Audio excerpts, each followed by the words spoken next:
good morning and welcome to Doppler'S Gear Garage, where today we're working on ear training, but not just any ear training that's specific to the guitar and developing your voice on the instrument, in case we haven't met. My name is Doug and this is Doppler'S Gear Garage. In any case, super excited about what we're going to be going over today because it's so foundational to a big part of the unexplained part of what guitar players, as we negotiate the instrument, have to deal with. And it's almost as if you made the analogy between your ear and hearing things and your eyes and having them covered as you're walking into the world of music. In many ways, we're not given an awful lot of the plot. So the deal is that, you know, when we are first introduced to chords, we're kind of said, all right, well, here's an A major chord, you know, have at it. Here's a D major, all right, if you're lucky, you might get an E major, but most of the time, we're not given a frame of reference to go actually, you know, if you actually grouped those three chords together, they would actually be from the key of A major.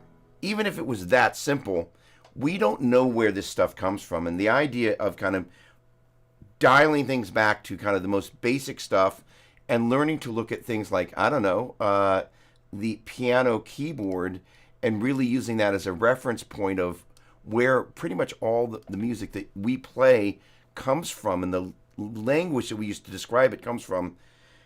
If we'd had that in our first lesson, probably would have been a huge help.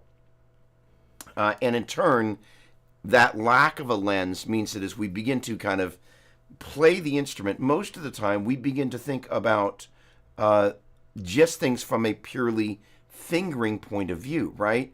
Which is a great and very legitimate part of our road map and road trip as a guitar player. If I can play the minor pentatonic at A, I can play it at B flat.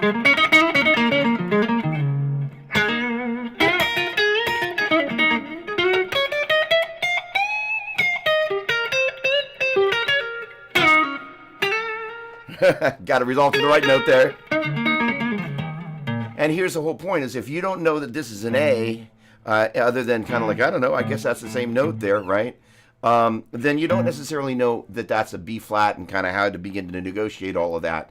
And where the language that we used to negotiate that is coming from, and where, in fact, whatever as we're describing it is coming from, excuse me, and that, again, is all right there.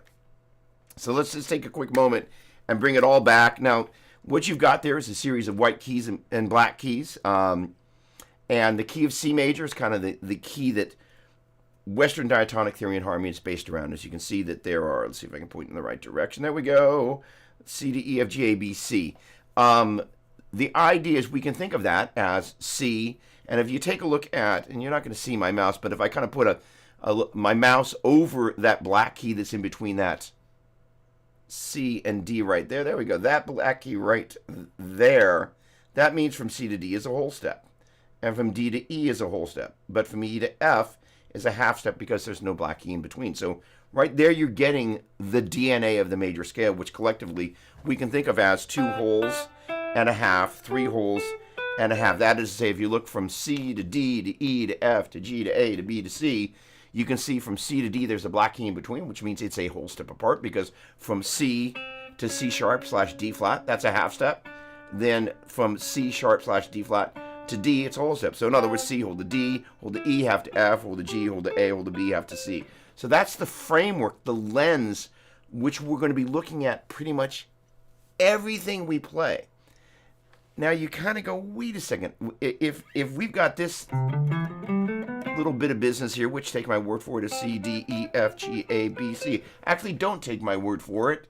Let's now take my word for it. If we took this little C, D, E, F, G, A, B, C, and we took this C, D, E, F, G, A, B, C, that we normally think of as kind of like a fingering 2, 4, 1, 2, 4, 1, 3, 4.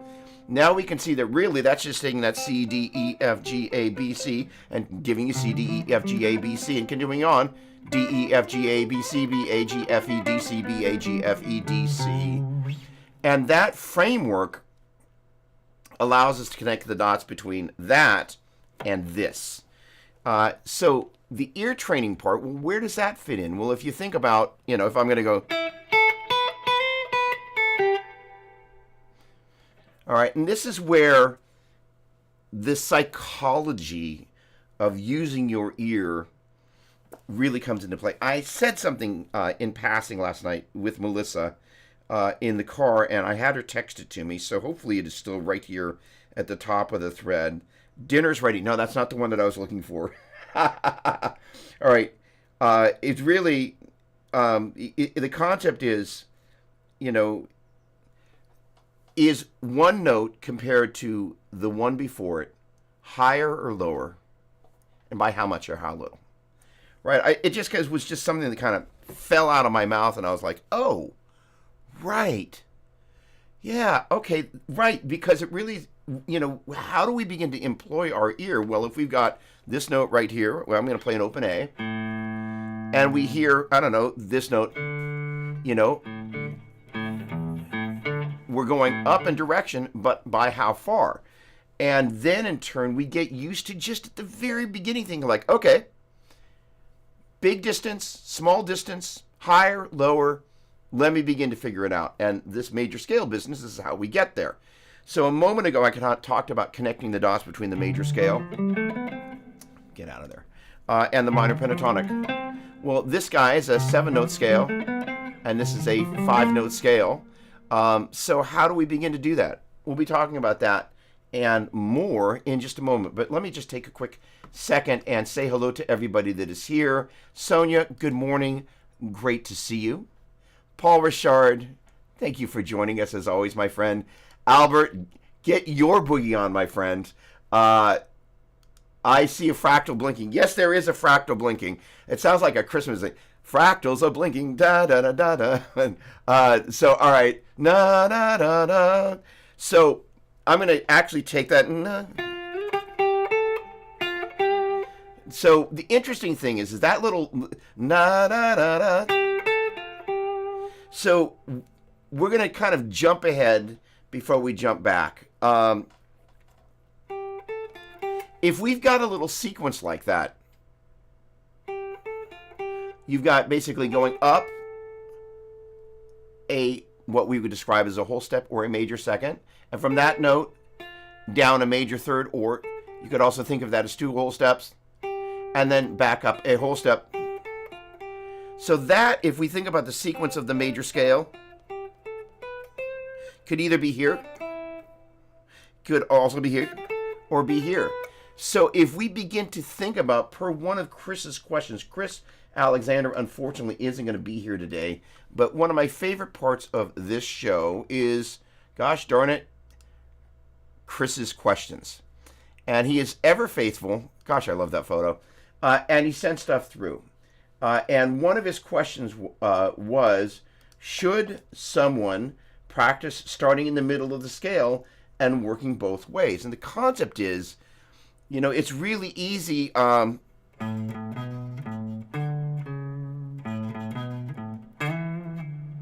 to think that the first note of whatever melody you're playing is the one of the key.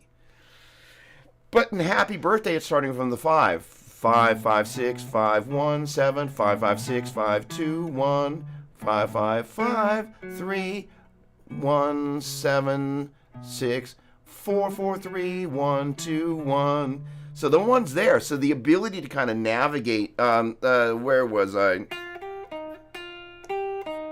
Or wherever I played it. Wherever that happens. So that could either be harmonically, and this is one of the interesting things about this.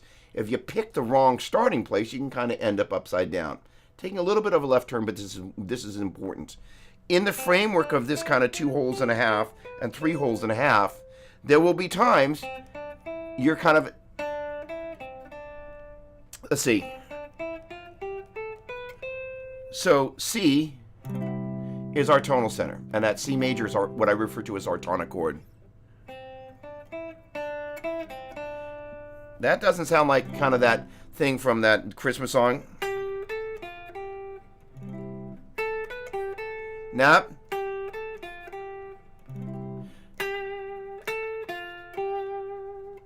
So the idea of going, hey, if I don't know how to start at other places in the scale and make my way up and down, we've kind of missed the boat.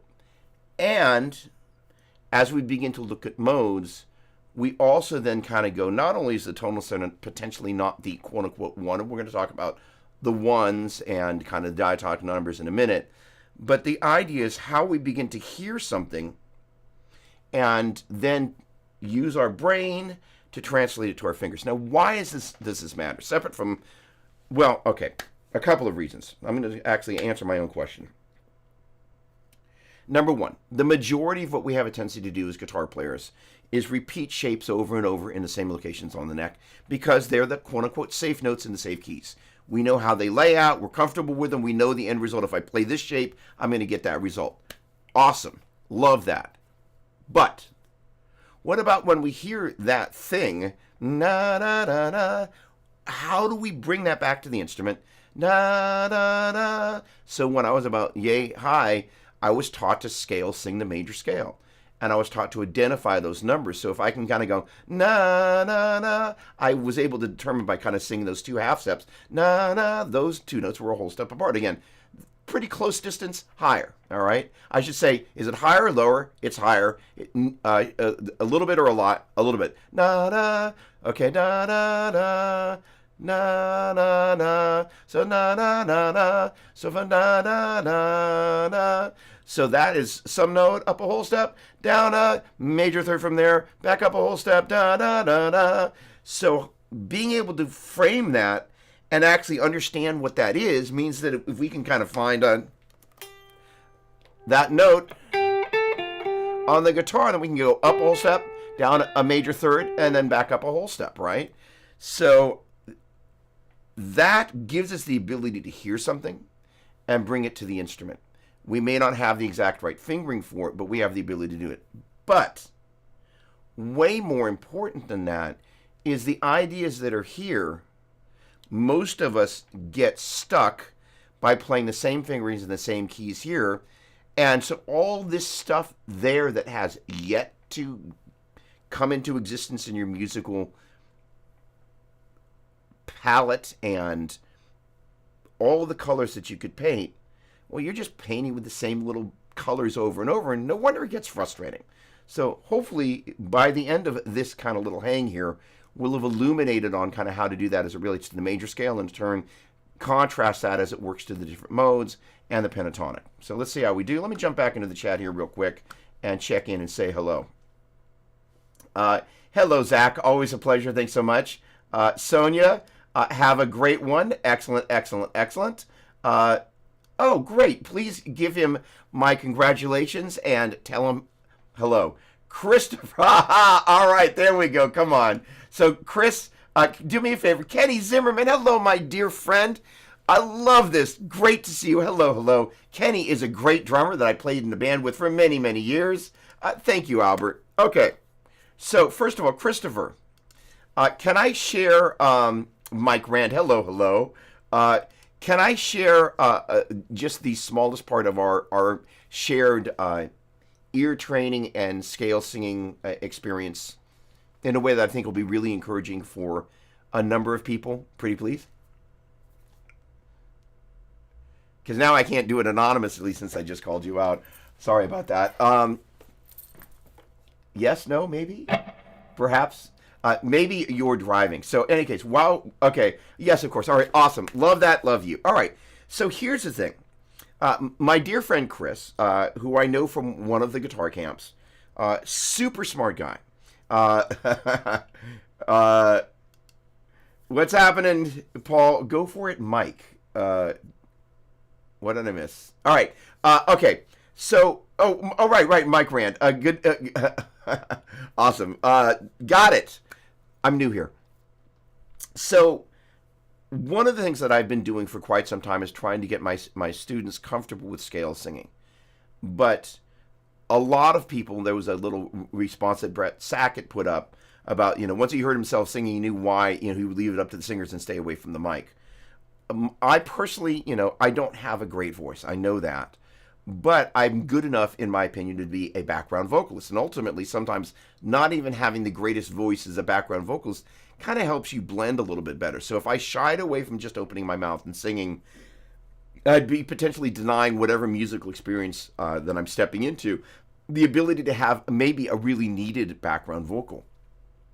The other thing is, as I'm writing songs, especially with a vocalist, my ability to sing a melody and be able to go, oh, okay, this is what the melody is, and then bring that back over to the guitar is a very important part of that experience. The other thing is say, the vocalist is singing something, I want to go, hey, can you try this note instead? Because I grew up in, in my early formative years in a choral ensemble, the San Francisco Boys Chorus, I was surrounded by harmony, which meant one voice had something to do with either doing the exact same thing as the person on either side of you, but then they were generally split between 3 different vocal ranges, and you were seeing 3 different things in the room at the same time. And so learning how you got a blend. And one of the things they did really early on, and it was really crafty, and we're going to talk about some of the slightly more esoteric things of this because they matter, was actually having somebody sing next to you a half step away from the key that you were going to sing in. Because, as it relates to guitar, there are certain things on our journey that we encounter, and we have to figure out how to deal with them. For example, playing over something that you're like, I don't normally play that key and that scale. What am I going to play? And kind of being able to pick it out and make sense of it. Or, for example, if I played something like this, kind of going, that's like Phrygian, but it's not totally. How do we begin to have this comparative experience where it's like this, but it's not the same? So by having the kid singing a half step away from you, he's singing the major scale starting at the same time you are, but as you're going up and down, you're just having to focus on what it is that you need to be focusing on. I was 9 when I learned to do that, and it was so valuable because you're just kind of like, what do I need to be listening for? Okay, so with that said, we've talked about this keyboard strategy as we're getting into all of this. Now, actually, I should probably do one other thing before we do this. Some of you may need a little bit of caffeine to engage all of this. So, time to raise them up, ladies and gentlemen. I'm drinking some Pete's with my Optavia shake. As it relates to Chris Colombo, I was encouraged to sing and probably was wandering around the house singing about as early as I could actually talk. My mother, I was short. I wasn't particularly athletic. Somehow she heard about the San Francisco Boys Chorus and went, you know what? This will be good for Duck. It was great for me. The transformation that I got as a young musician of being trained around how to connect music, my voice, and the experience of making music in an ensemble has stayed with me and equipped me for my entire musical journey. So what I want to do is strip away some of the great experiences of that and share those with you, but also from the framework of the guitar, which is ultimately where we get to. As it relates to Chris, he was really shy about singing. Like pretty much to the point where he wouldn't sing. I said, come on. So finally we made an agreement. I got him to what I call humble. And that is to say, when you're singing, you 1, 2, 3, 4, 5, 6, 7, 1. I got him to go, and I'll be darned if he didn't humble in tune. So maybe you can't get yourself to sing, but I will encourage you to maybe just start off by humbling. And the great thing is that I love getting people through kind of the uncomfortable part. Because not everybody is super comfortable just opening their mouth and singing. And, I don't have the greatest voice. My pitch is reasonably good. But by being able to just kind of identify 1, 2, 3, I can then identify and bring that back to the guitar. Now, what I don't know is that the 1, 2, 3 of the major scale, or could it be the 1, 2, 3 of the Lydian mode? Or the 1, 2, 3 of the Mixolydian mode. So this is where it begins to get interesting. We're going to go there, but we're going to start by building some layers. The C major scale, as we play it on the guitar, goes C, hold a D, hold a E, half to F, hold a G, hold a A, hold a B, half to C. If we were to, per this little fingering right here, play it on the neck here at the 8th fret, I describe this as with the second finger starting at the 8th fret. And by the way, that would be, that first finger is playing at the 7th fret. That is formally referred to as 7th position. So this is not position number 1 of the major scale. This is the pattern number 1 for these fingerings played in the 7th position. All right, so just had to get that out there because this position word is errantly used all over the internet, and I wanted to have a chance to just kind of go, hey, 7th position. All right, so in 7th position, we're going to put our second finger here, and this allows us to go, hey, we're going to go 2 4 1 2 4 1 3 4 1 3 4 2 4 1 2 1 4 2 4 2 1 4. Sorry, 4 3 1 4 3 1 4 2 1 4 2. So that's normally how we think about scales. I remember when Joe Satriani first showed me these scales.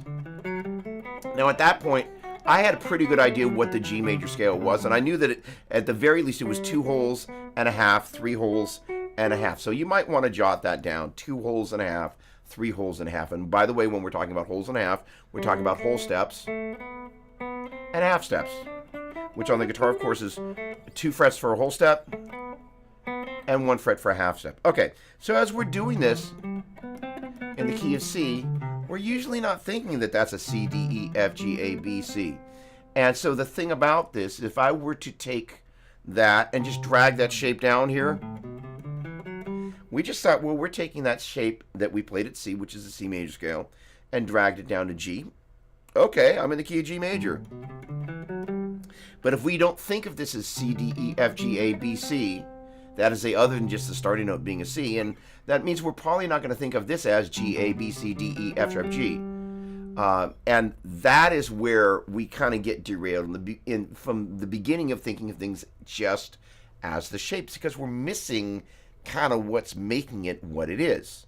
So if we looked at that 2 holes, and purely by ear, that 2 holes and a half, 3 holes and a half, started at C, and that 2 holes and a half and 3 holes and a half started at G, that gives us the ability to take that sound and translate it to a fingering, which is great.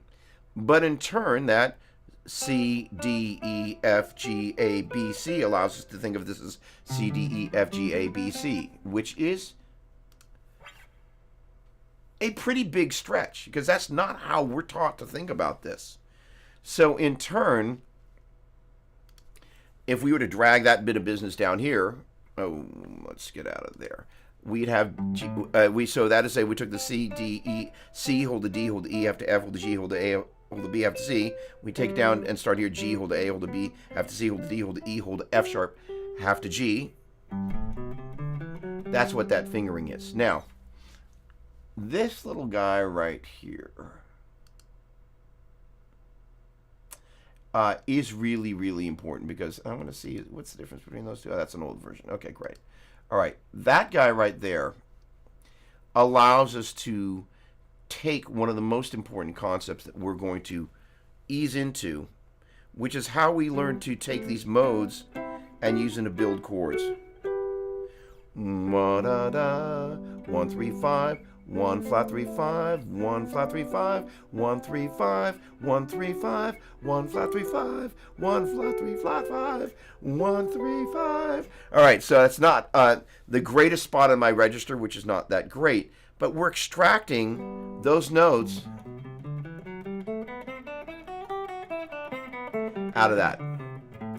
So the thing is that since I actually put together this little chart, I've gone from thinking about things largely as it relates to the scale degree numbers, as it relates to the note names. And this little diagram right here, where are you? Fingering, there we go. Note names and scale degree numbers. So that allows us to kind of, jumping back to the key of C, allows us to take those note names C, D, E, F, G, A, B, C and think about it as scale degree numbers 1, 2, 3, 4, 5, 6, 7, 1. I've spent a lot of time kind of together going, hey, if I just play this 1, 2, 3, 4, 5, 6, 7, 1, or 1, 2, 3, 4, 5, 6, 7, 1. So this ability to kind of just think of the notes like that is very helpful. The scale degree numbers, they tell us a lot, because if this is 1, 2, 3, 4, 5, 6, 7, 1, and I just take the 1, 3, 5, I should say if I go 1, 2, 3, let's get rid of this for a quick second. If I took this major shape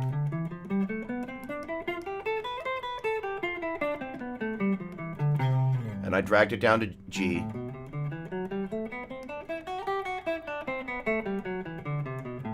and I took the first, third, and fifth notes, and the first, third, and fifth notes, that tells us where this chord and that chord come from. So now we can go, hey, this chord is a 1, 5, 1, 3, 5, 1. And if I'm in A, it's still a 1, 5, 1, 3, 5, 1. And if I'm in B flat, it's 1, 5, 1, 3, 5, 1. So that ability to move that up and down the neck is so valuable. And if we listen closely, we go back here. 1, 2, 3, 4, 5. 1, 2, 3, 4, 5. 1, 3, 5. So if we can sing this 1, 1, 3, 5, I'm going down an octave, but if I can sing this little bit, 1, 3, 5, and I play that, sooner or later your brain and your ear and your fingers begin to kind of get to the same place at the same time. The reason I put this in here, we're going to come back to it in a little bit, is Mr. Vi would think of what you're seeing there on the page as chord scales. As a matter of fact, I'm going to go here for a quick second. I'm going to then wheel it back. If I took the octave of each of those modes,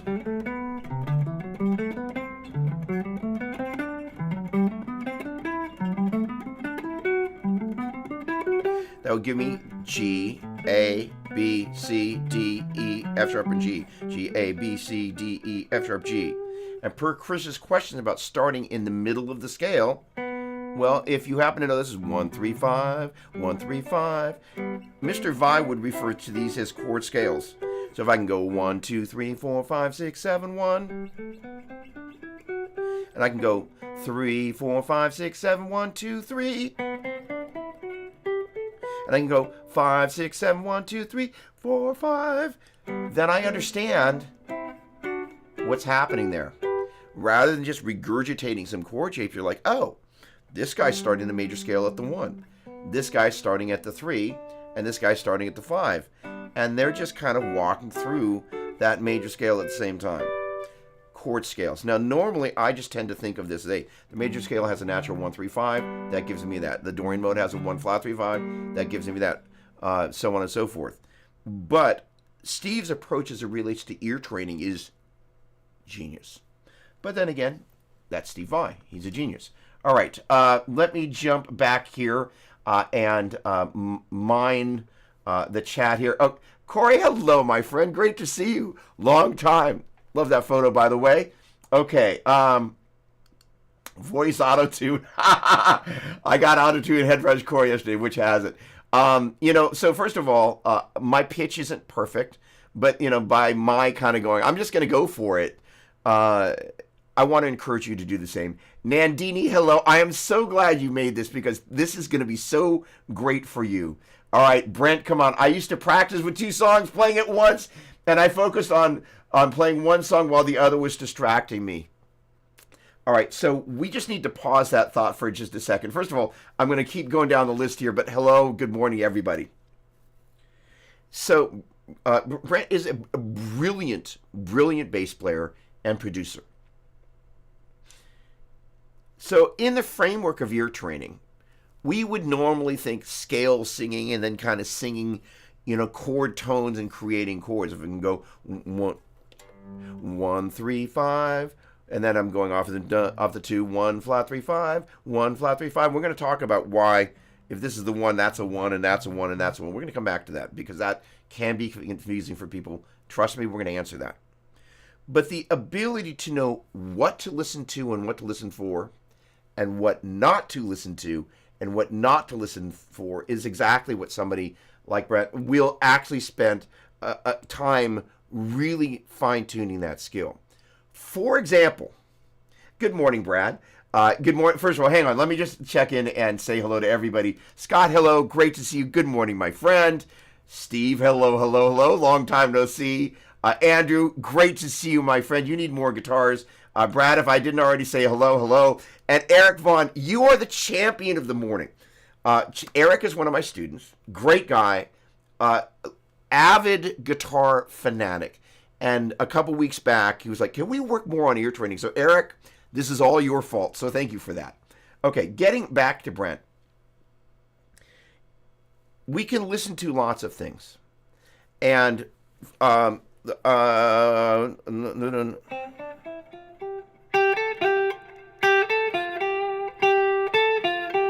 if we hear that little sequence, how do we know where it's a... So if we take the C major scale... Nah. Yeah. How do we know what it is? Well, one of the things we got to be listening for is the tonal center. That is to say,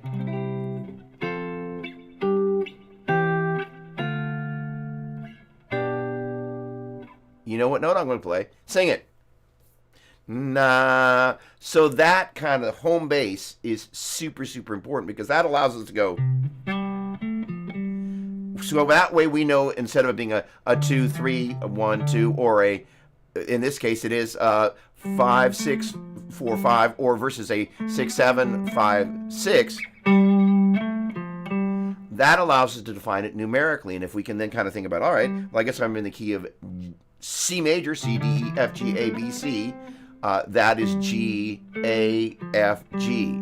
So now you can kind of go, oh, snap. Sorry. And you can begin to kind of like, have some fun with it, right? So we can move it into different registers. We can split the notes onto different strings. You get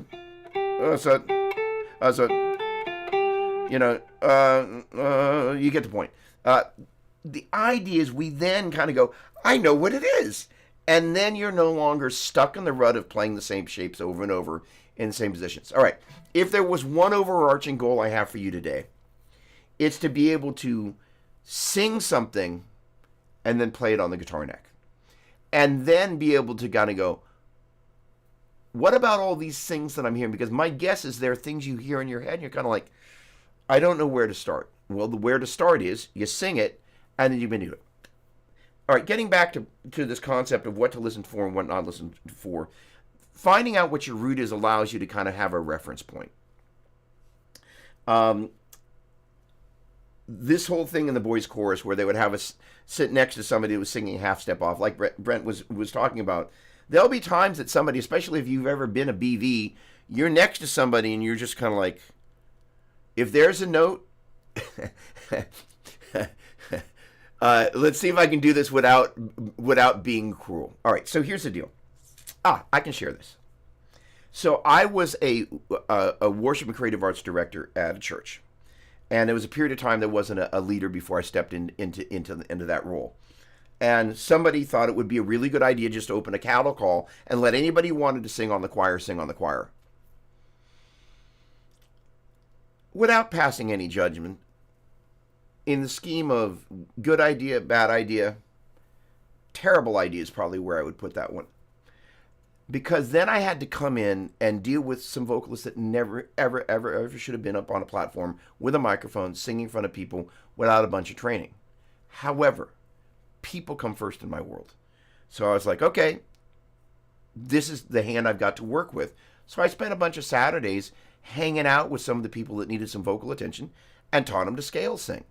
And they weren't phenomenal by the time we were done, but they were good enough that they could get up there, and instead of cutting them from the team, we made sure, because I got to tell you, when you're the worst person on the team, unless you're really kind of whoo-hoo, you know it and you feel it. And that's not a win for them either. Like letting somebody basically walk into a situation where they're going to fail, not really good. And setting them up for failure is basically the end result of what you're doing. However, it's also a great opportunity kind of for a save. So I was like, this is a win. And it was also a great opportunity to build some really powerful friendships, lifelong friendships. So that is to say, most people can kind of get this, regardless of how good your ear is or isn't. The reason we kind of off, and again, if there's two exercises I would suggest practicing, is just taking the major scale, finding a key that's comfortable, and just singing up 1, 2, 3, 4, 5, 6, 7, 1, 1, 7, 6, 5, 4, 3, 2, 1. And then the intervals 1, 2, 1, 3, 1, 4, 1, 5, 1, 6, 1, 7, 1, 1, 1, 1, 1, 7, 1, 3. Sorry, 1, 6, 1, 5, 1, 4, 1, 3, 1, 2, 1. I was thinking if there's three numbers you want to be really familiar with, it's 1, 3, 5, 1, 3, 5, 1, 3, 5. And if you can't laugh at yourself, this is the wrong channel. All right, so the deal is that allows us to know what we're looking for. Okay. Brent, I just love you, dude. Like, so, here's the thing, is that is the sort of thing that a professional musician will do that a non-professional musician wouldn't necessarily think to do. And there's nothing wrong with being a non-professional musician. However, as a professional musician, if somebody is not playing with the click, you have to have the ability to kind of go, I'm ignoring what they're playing, I'm listening to the click, I'm doing what I need to do. And, so having somebody that maybe shouldn't be there, you kind of learn what to focus on and what not to focus on. Okay. I think I've, okay, hang on a second. All right, can I copy? I can't, wait, let me copy text. Oh, yes, okay, all right. Right, so this is an interesting thing. So, all right, good. It actually took your name with it. Thank you for that, Mike. It's an interesting thing, is when I said that thing to Melissa in the car last night, I had her text me. I'm going to read that again.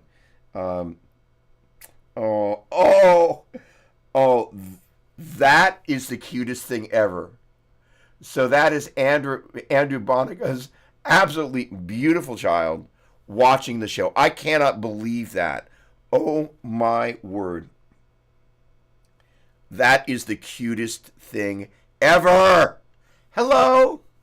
Hi. All right. So, okay, let's see here. I'm looking for this right here. Nope, from Melissa. There we go. Higher or lower, by how much or how little. And that's really kind of what we want to begin to use. It just kind of came out, but that very simple, basic way of looking at music is like, is it higher or lower and by how much? So if we sing a melody, na, na, na, na, na, na, and having a way to count up, well, just kind of what we were doing there allows us to do that. And again, kind of as an example. So if I were to take the C major scale, and I were to go 1, 2, 3, 4, 5, 5, 6, 4, 5, all of a sudden, da, da, da, da, that's how I can frame that in that experience. As a matter of fact, I want to encourage you to do that in key. G or A are good guy keys. And just go 1, 2, 3, 4, 5, 6, 7, 1, 1, 7, 6, 5, 4, 3, 2, 1, 1, 2, 1, 3, 1, 4, 1, 5, 1, 6, 1, 7, 1, 1, 1, 1, 1, 1, 7, 1, 6, 1, 5, 1, 4, 1, 3, 2, 1, 2, 1, 1, 1, 5. Just double check them. By the way, don't be in a hurry. I've discovered this week that when I rushed, I didn't always get the right answer. But one of the things you can learn to do is sing the triad 1, 3, 5 to get to the 1, 5. But the whole point of going 1, 2, 1, 3, 1, 4, 1, 5 is you can get to the 1, 5. And then if you can do that, then you're starting at the 5. That's a half step. That's a flat 6. So this is the 6, 5, 6.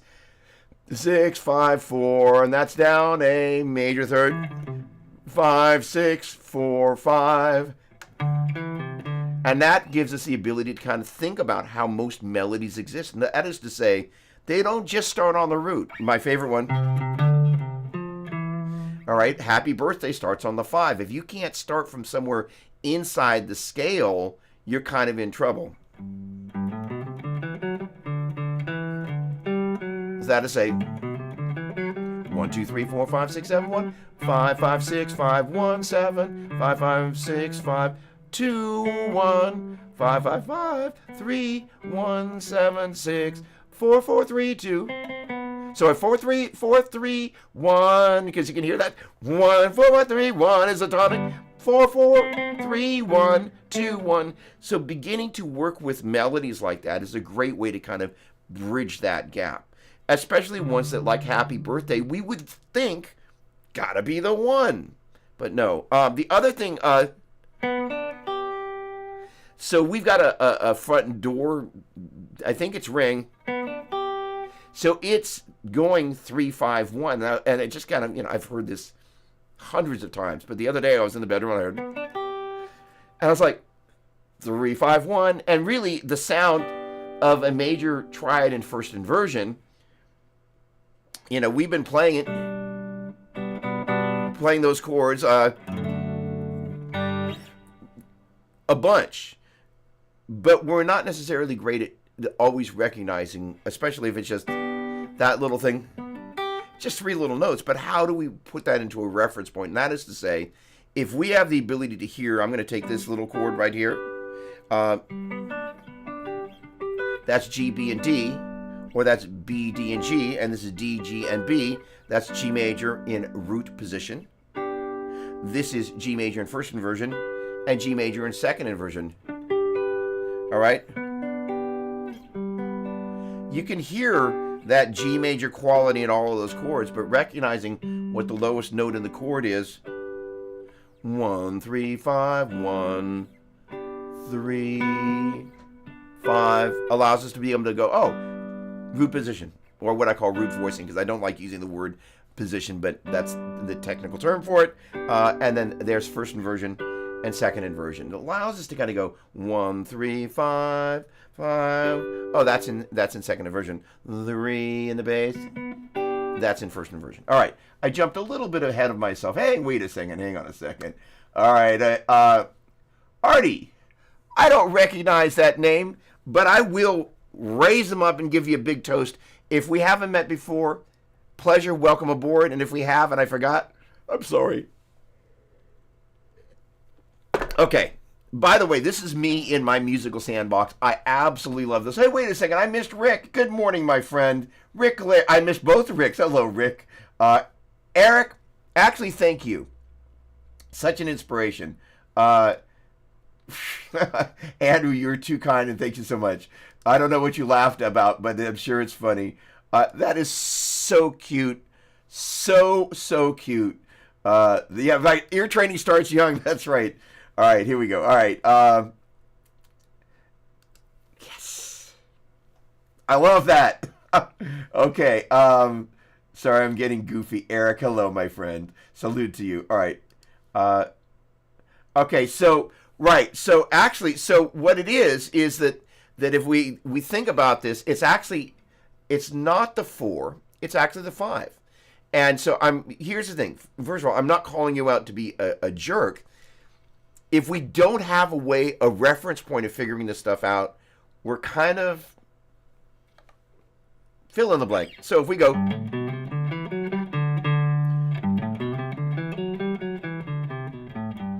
happy birthday. So, and the way we, first of all, we can learn to scale sing our way up there, but so if we just kind of like this, so backing up a step, I would encourage everybody here to make sure you're in tune, and play whatever, if 1, 2, 3, 4, 5, 6, 7, 1, or 1, 2, 3, 4, 5, 6, 7, 1, but find a key that's comfortable, play that chord, na na na na na na, just start there. And then kind of go, da da da da da da, and I'm absolutely sure, Paul, that if you played that chord and went da da da da da da da da, you can hear that. That's also kind of what I call, I make up some of these crazy terms that my students and we have this thing called the Doppler dictionary, because I try and provide some language for things, some of which are described in terms and some of which aren't.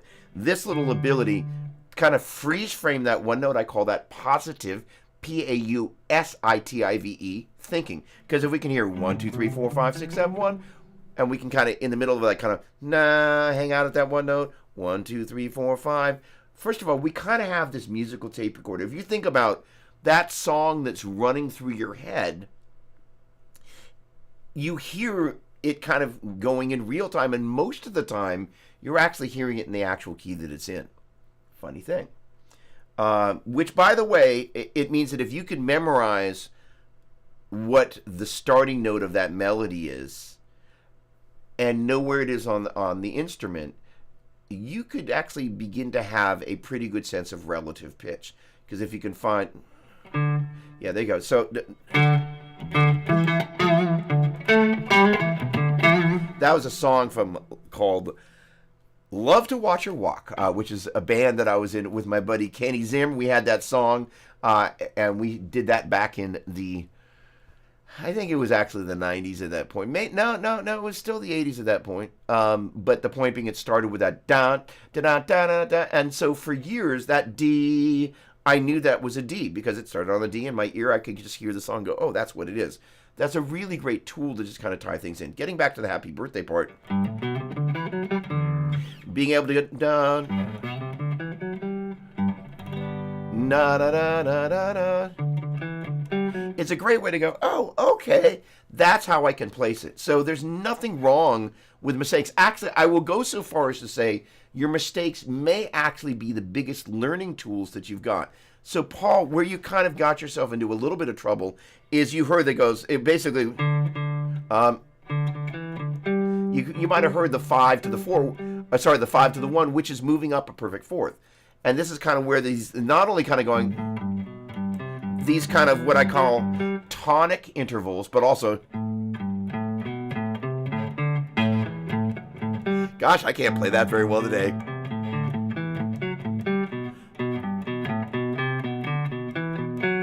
So then when I'm doing, I started the 2, I went 2, 1, 2, 3, 2, 4, 2, 5, 2, 6, 2, 7, 2, 1. And then I kind of did the same thing off the 3, 1, 3, 1, 3, 2, 3, 4, 3, 5, 3, 6, 3, 3, 3, 6, 3, 6, 3, 7, 3, 1, 3, 1, 3, 7, 3, 6, 3, 5, 3, 4, 3, 2, 3, 1, so on and so forth. That's really interesting. All right. All right, Brett, good morning. Pleasure to see you. Hello. Oh, hold on a second. There we go. Is that new? I think that's new. Look at that guitar. Stefano, good morning. Bonjour. And como estai would be a great way to start that. All right. Now, as it relates to this little conversation here, and so here's the thing, is like, our mistakes are where... Oh, hold on. He's talking about a flat 7 here. I love this. So the best part is when we kind of begin to... So, all right. So my version of that was as I started to sing, Happy Birthday. Because, and this is one of the things you begin to notice, the types of things you do when you start getting these things wrong. If I played it, and really listen to that note, that positive thing, positive P-A-U-S-I-T-I-V-E. Da-da-da-da. That's obviously the tonic. But my brain, if I was just going, no, 4, 4, 3, 2, no. My brain wants to say 2 because I'm not thinking about 4, 4, 3, 1, 2, 1. And the idea of being, and this is where there's the ability to hear 1, 3, 5, and 5, 3, 1, 3, 1, 3, 1, 4, 4, 3, 1. If you can recognize that internal interval there, kind of, that's happening between that 4 and the 3 are half step, but that's an interval because, well, all of these, but rather than a neighbor interval, as in 1, 2, 2, 3, or 3, 2, 2, 1, that larger interval where we've got a little bit of a skip there, again, the comment is higher or lower by how much or how little. It's still by a little, but there's another note that's in between there. So I'm going to stop with that thought there. I'm going to jump back into this little bit here where I want to connect one of the important missing links that gets people into trouble. And the deal. Oh, and by the way, we are going to, in a moment, talk about... Oh, Nitin, what's going on, my friend? How are you? Good morning to you. Hello, hello, hello. Okay, now, actually, so Nitin and Nandini, I met them at the first G4 experience I taught at, I think. So I've known you guys for so long. Hello, we got a chance to hang out and eat ribs at the Dallas International Guitar Festival. Well, technically not at the festival, but great friends, lovely, lovely people, and music fanatics. So Nandini has been working with me for a number of years, and is just got this great brain, but also is a passionate musician. And we've been working holy cow, awesome. So the thing is, when you have a finite amount of time to work with people over the course of their week, if you will, the things that you want to imprint are important. So one of the things, Tom, good morning. Great to see you. Hello. Pause mended chords. There we go. So what are these pause mended chords you speak of? So one of the things that is super important for all musicians who want to start creating chord progressions is to be able to think of this. Let's take this graphic here. Looking for this one? No, we're looking for this one. All right. So we're going to be hanging out in the key of C. And the notes per... I still can't get this right. It's backwards, so I just can't go. I guess if it's on my right, visually I have to point over there. In any case, this guy and this guy. So this is taking the C major scale note-wise. There we go. And this is translating that into numbers. 1, 2, 3, 4, 5, 6, 7. 1, 2, 3, 4, 5, 6, 7. 1, 7, 6, 5, 4, 3, 2, 1. 7, 6, 5, 4, 3, 2, 1. So let's just say I'm going to go 1, 6. So hang on.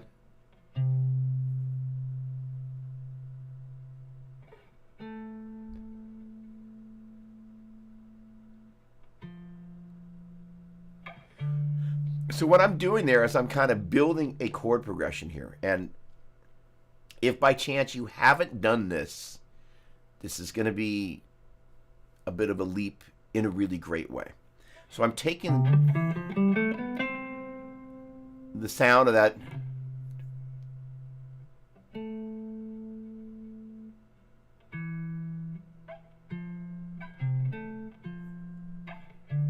And I'm mapping out my bass note movement. 1, 6,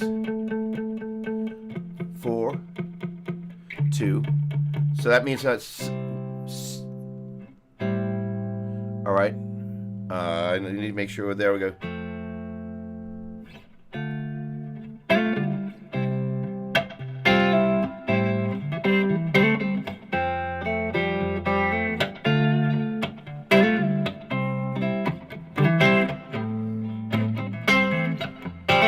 I want to change that to 5. 1 chord. 6. 5. So what we're doing is we're just going, hey, first bass note.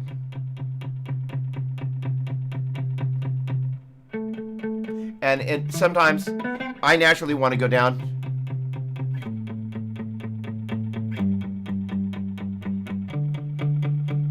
And that's basically what I'm doing. But just to kind of get used to doing it in 1 octave. That's the same note there. And by the way, being able to think of that as C, D, E, F, G, A, B, C, and 1, 2, 3, 4, 5, 6, 7, 1 allows us to go, I'm at my 1 chord, my 6 chord.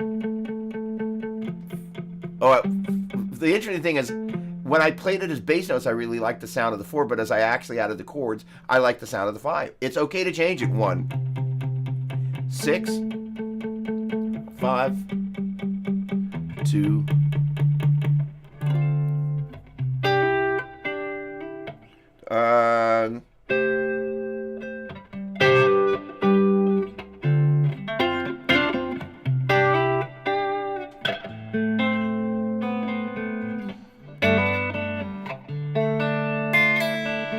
and this is where kind of the interesting thing is that I don't spend a huge amount of time in the key of C, but I can kind of go, I can play my C major there, I can play it there.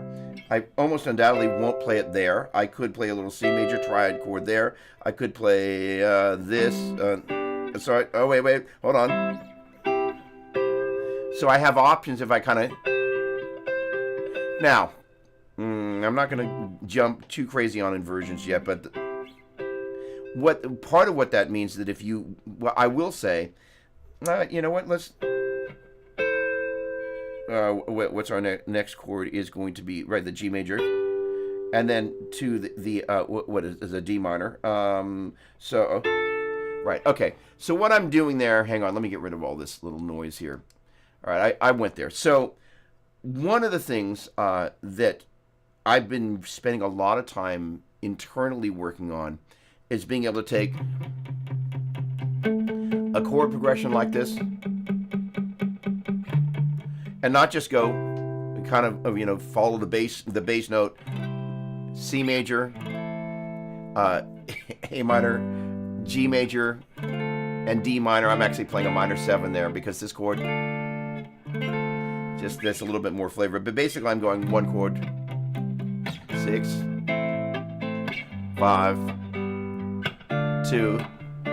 But if I looked at it a different way, I could go 1, 6. So 1, 6. What's my 5?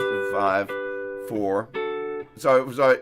5, 2. No. 2 is my D minor. There we go. All right. So here's my C major in first inversion. All right. The next chord is going to be my A minor, and I'm going to play that in second inversion. Then I'm going to go to the what the heck was the A minor. I'm going to go to the G major. There it is in second inversion, and there's my D minor in root position. So basically,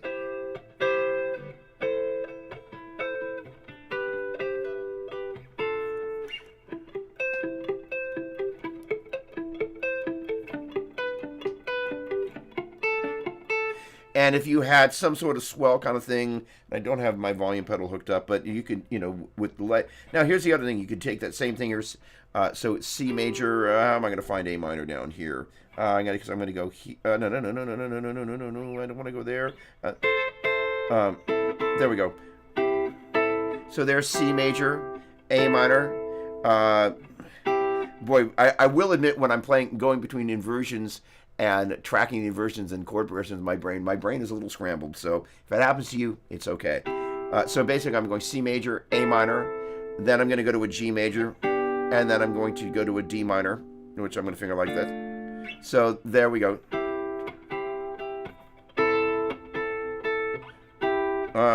C major,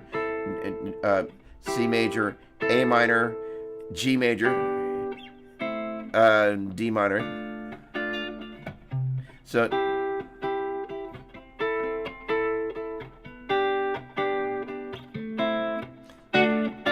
sorry.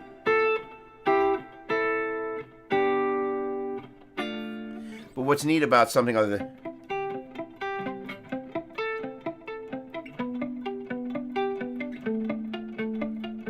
well, the bass is going doom doom doom doom doom doom doom doom. Sorry, dun dun dun dun dun dun dun dun dun dun dun dun dun dun.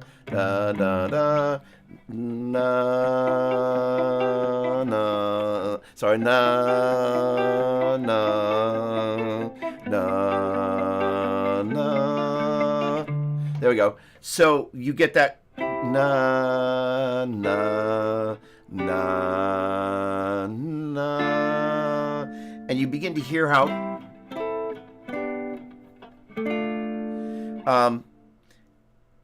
and you know this honestly it's something that happened. I was playing at church one Sunday, and the keyboarders was the exact opposite side of the platform, and I watched them playing through this chord change, and they were just changing one finger as I'm kind of moving up and down the neck. I was like, I got to learn how to do that. And this was, 15, 20 years ago.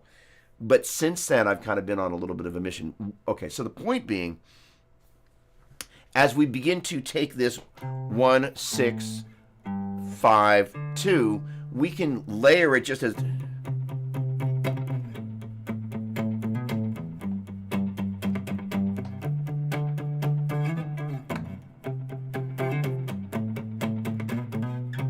And then you could add some decoration. So I'm still, because I know it came out of the key of C major, E, F, G, A, B, C, D, E, and A, B, C, D, E, F, G, A. So those are the notes I'm just going to add for decoration. That is to say, C.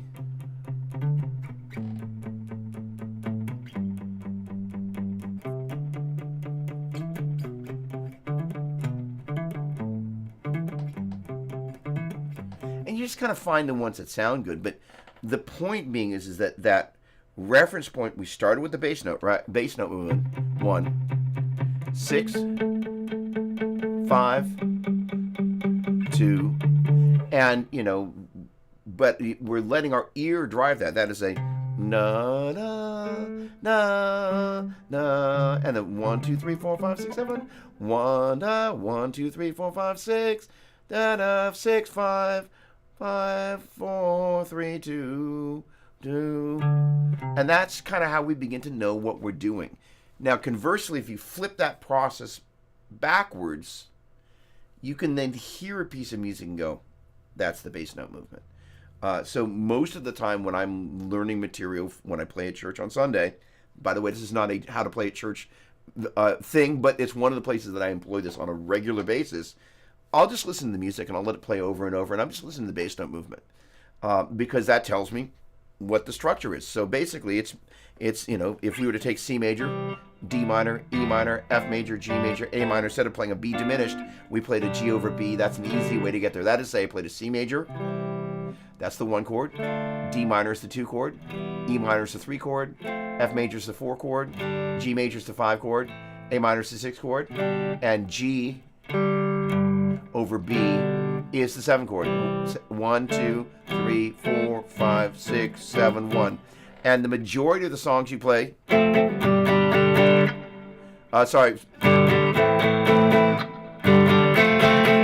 it may not be the exact voicing, but if you can kind of place,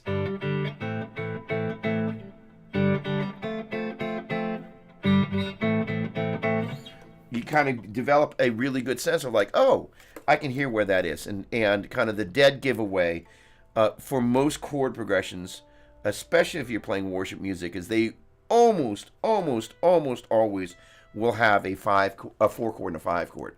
And as you begin to take a look at this diagram right here, you're going to see, if you take a look at the 3 dots, red dots for major, Lydian, and mixed Lydian, those are basically the natural 1, 3, and 5 in the second octave there, and that's telling you those modes have a major triad.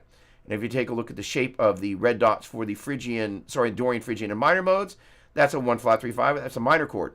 And as you look at the locrian, compare that to the minor shape, you're going to notice that is, say, if you looked at the 6th shape, that is, say, the 2nd shape on the bottom row, and the 3rd shape on the bottom row, you're going to notice that the note on the 2nd string is a fret lower. Actually, if you take a look at those first 3 chords on the bottom row, you can see shape-wise the difference between major, minor, and diminished. Hey, and I will play that for you. So the deal is, here's the shape of C major, which is 1, 2, 3, 4, 5, 6, 7. 1, 2, 3, 4, 5. 1, 3, 5. And that guy is, instead of going 1, 3, 5, that's 1 flat 3, 5. And this guy is 1 flat 3, flat 5. So instead of going 1, 3, 5, that's major. 1 flat 3, 5 is minor. And 1 flat 3, flat 5 is diminished. And if you can go 1, 3, 5, 1 flat 3, 5, 1 flat 3, flat 5. It's a good way to just kind of get your ear to recognize those chords by sound, if by chance you don't do so already. All right, let me just jump down here in the chat real quick. Okay.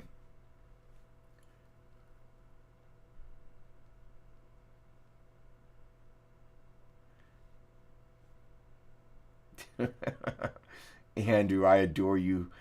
Thank you. Love you, bro. Yeah, but you know that. All right. Eric Music Studio. What's going on? Oh, awesome. Excellent. Great. Is that Eric Martin Bureau? I think that is. Hello, my friend. I adore you too, but you knew that.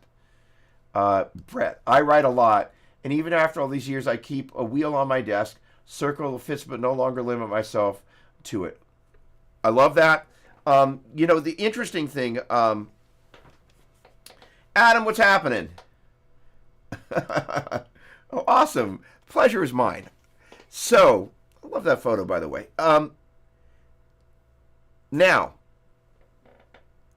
one of the analogies that is really important to clarify. So this guy right here, and Nandini, if you're still here, that was specifically for you. Because this is one of the things as we started working on writing chord progressions, probably more than any student that I know. And this is an interesting thing.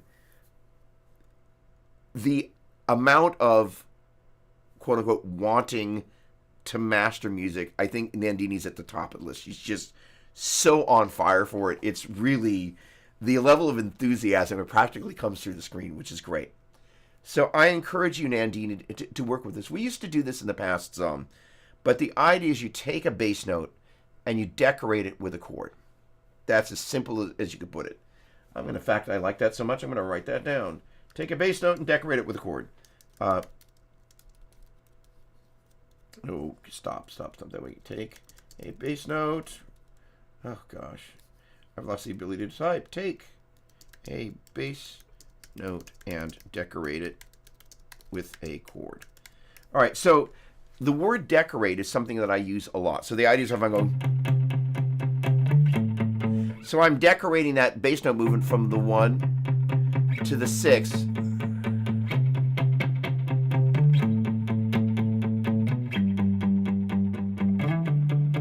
Now there what I did was, and you can try this, I just took the same decoration and cut and pasted it. So I was at whatever bass note I was at. Hold on, there we go.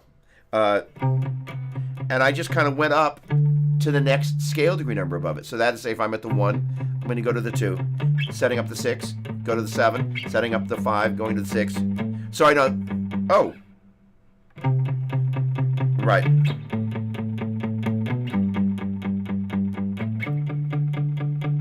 Right, there we go. That's what I meant to say. So my bass note movement is going 1, 2, 3, 4, 5, 6, 5, 2, which translates, hang on. There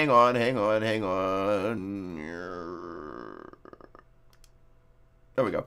That, as we are in the key of C, C, D, E, F, G, A, B, C, that translates 1, 6, 5, 2 is going to translate to C, A, G, and D.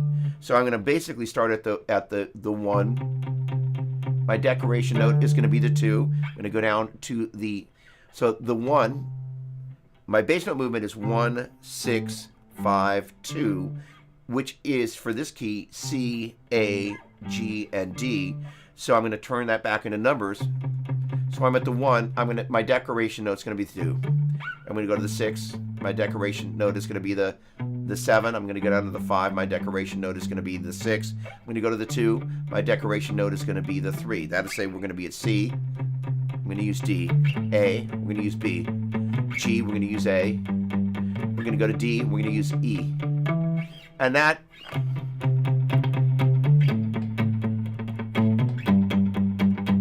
Oh.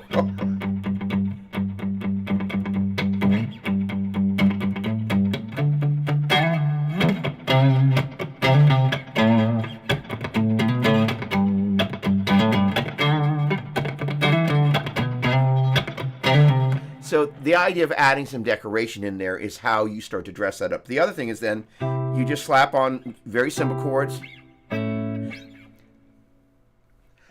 And you make stupid mistakes from time to time. Okay, so let's just back up a step real quick and talk about why I made that mistake there. In the midst of this diagram here for the key of G major, those chords have a very specific order based on the key. So G is basically taking the major scale, 2 holes and a half, 3 holes and a half. And those notes are going to be G, hold the A, hold the B, half the C, hold the D, hold the E, hold the F sharp, because from the 6 to the 7 is a whole step. If the 6 is some sort of E note, the 7's got to be some sort of F note. And from E to F in the major scale is a half step. But if we're at E, and, oh, hang on, let me actually keep that up there. If we're at E, and we need to go up a whole step, it's going to be F sharp. So here's the deal. I'm going to leave that up. If you're moving either a half step or a whole step in either direction, it's always going to be the next adjacent number, again, in either direction, and the next adjacent note name. So if it's a half step from F moving up, Sorry, if it's a half step from E, it's going to be F. If it's a whole step from E, it's going to be F sharp. Where this gets people into trouble is if you take a look at G, because if we're in the key of G major, that's G, hold to A, hold to B, F to C, hold to D, hold to E, hold to F sharp, F to G. If you're going backwards, people have a tendency to go, oh, I'm at G. I went down in pitch from G. That must mean I'm at G flat. That's what I classically refer to as a smart mistake. It's wrong, but the logic that got you there kind of makes sense, except for the fact that anytime you move in either direction, a half step or a whole step, it takes the next adjacent scale degree number and note name. So if we're at G, and in this case, G is the one, if we move a half step down the neck, it's going to go from 1 to the 7. And if this is a G, this is going to be some sort of F note. In this case, it's an F sharp because from G to F is a whole step, and that's why it's F sharp. And you can see that down there. Okay, so the deal is, if I take the key of G major, G, hold to A, hold to B, F to C, hold to D, hold to E, hold to F sharp, F to G, and I play it here,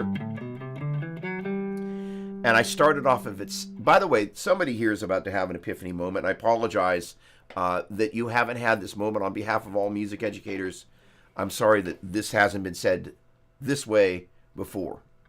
If we take the G major scale, G, A, B, C, D, E, F sharp, G, and we started off of its second note as an A, B, C, D, E, F sharp, G, A, that's the Dorian mode.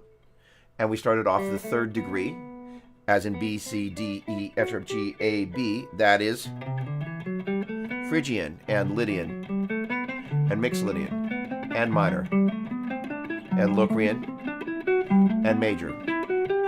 Now the deal is, each one of those is starting the major scale off of its successive scale degree numbers. 1 major, 2 Dorian, 3 Phrygian, 4 Lydian, 5 mixed Lydian, 6 minor, 7 Locrian, 1 major. So if I'm in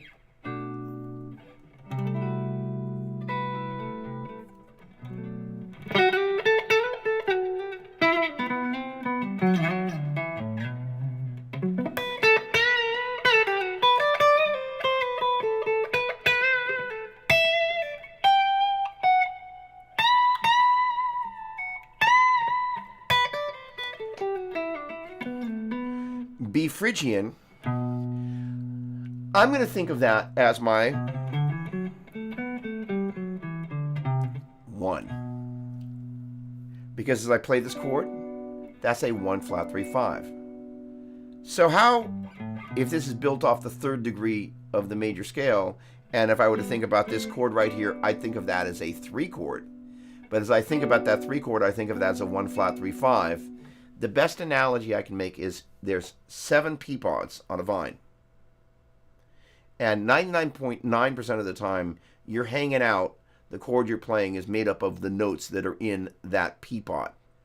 So whatever number pea pod you're at, as in 1, 6, 5, 2.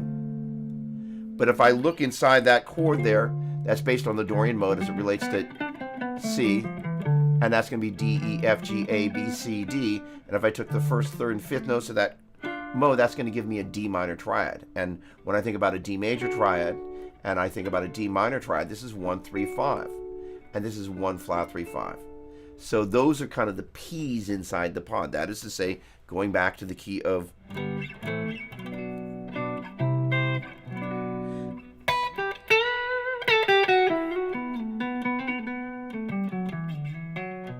B Phrygian, that's my 3 chord, as in 1, 2, 3. Again, getting back to this 1, 6, 5, 2. This is the equivalent of 1, 6, 5, 2. But we're going to camp out at that 3, and we're going to make that our home. I'm going to go 3 chord, 4 chord, 2 chord, 3 chord. By the way, that's a really easy way to make a mode progression. So that's focused around the 3 chord. And one of the ways we know for a fact it's the 3 chord is if you take a look at the triads based on the major scale, there's only one spot where you got 2 minor chords a whole step apart, and that's at the 2 and the 3. All right, so we're 3 chord, 4 chord, 2 chord, 3 chord.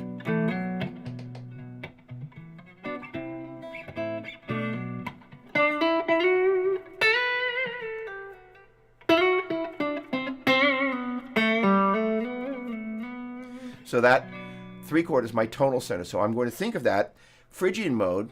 If I played the major scale there, and I think about the Phrygian scale, I'm going to compare this B, C, D, E, F sharp, G, A, B to this B, C sharp, D sharp, E, F sharp, G sharp, A sharp, B. And that collectively, if I think of this B, C sharp, D sharp, E, F sharp, G sharp, A sharp, B as the 1, 2, 3, 4, 5, 6, 7, 1, and I think about this B, C, D, E, F sharp, G, A, B as a 1, flat 2, flat 3, 4, 5, flat 6, flat 7, 1. That is, say I took the 1, 2, I should say I took the 2, 3, 6, and 7 and turned it into a flat 2, flat 3, flat 6, and flat 7. That allows us to compare apples and oranges, if you will. That is to say, I'm taking the major scale here, and I'm taking the Phrygian scale.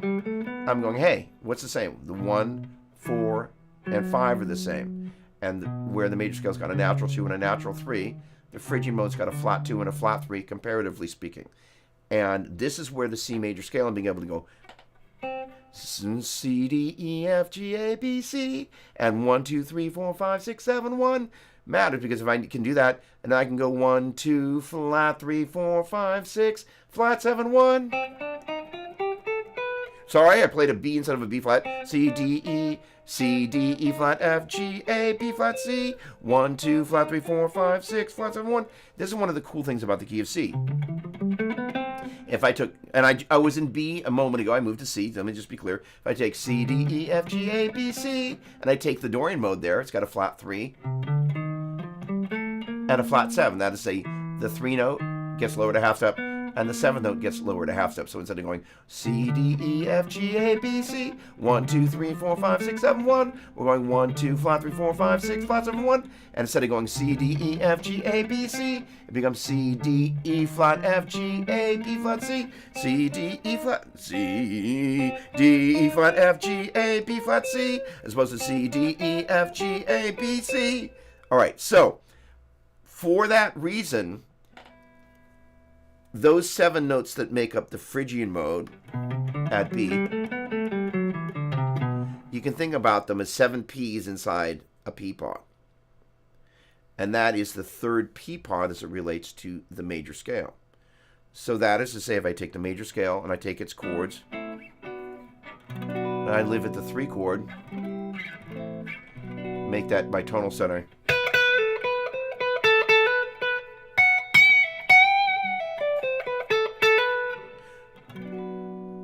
That's my tonal center. That's still functioning as 3. Because it's the 3 chord as it relates to the relative major scale. But as I look at the elements of that chord, I'm thinking it as 1, flat 2, flat 3, 4, 5, flat 6, flat 7, 1. So that's a 1, flat 3, 5.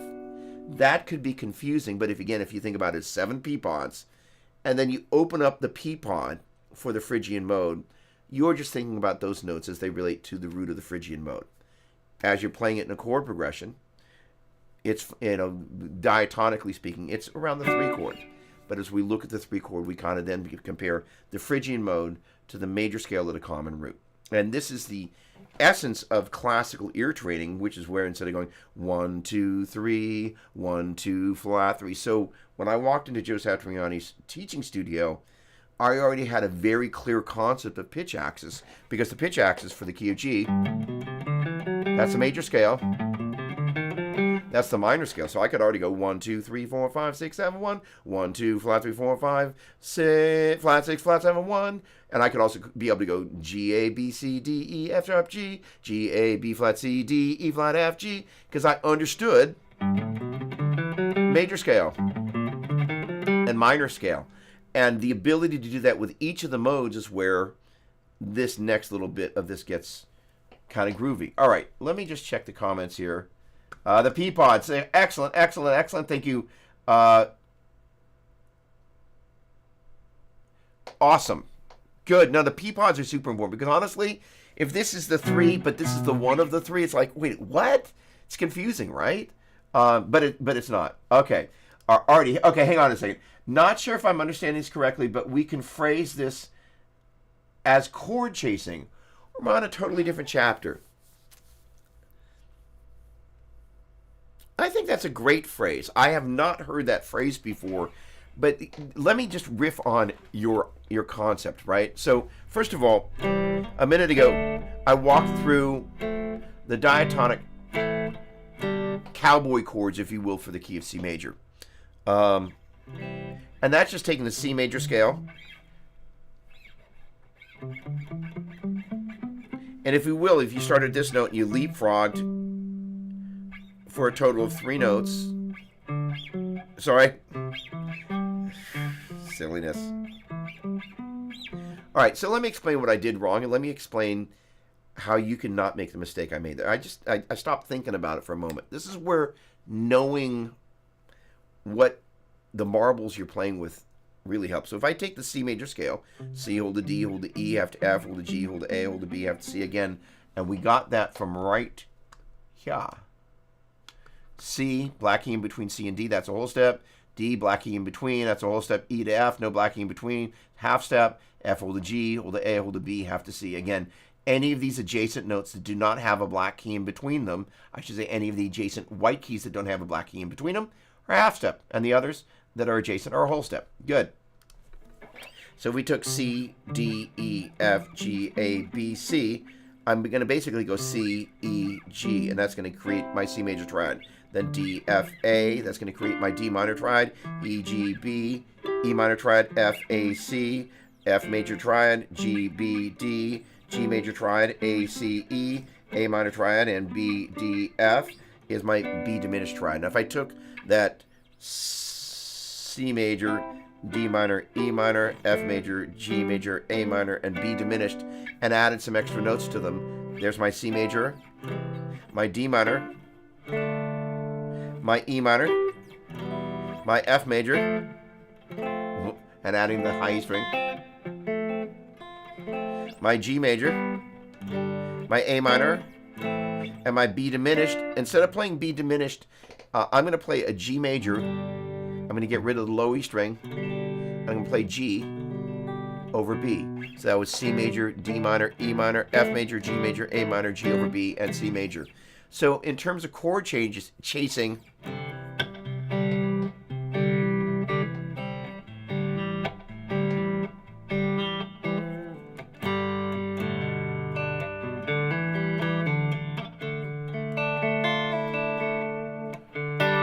and guess what? 1, 6, 5. Doesn't that sound familiar? 2. And now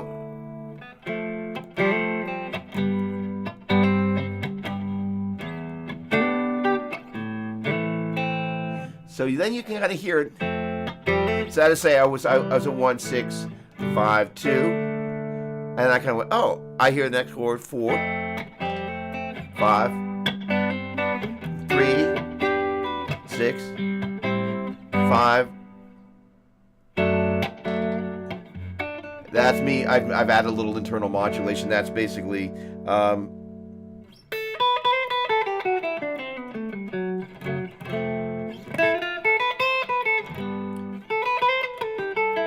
all right, so I created an internal mode change. So what happened?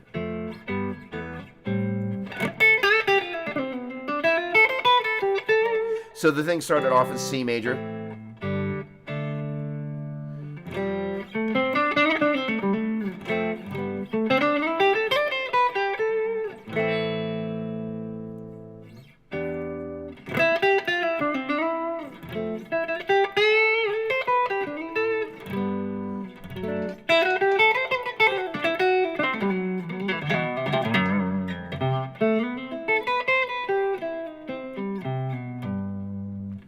And I'm back to C major. So that is to say, when I went to here,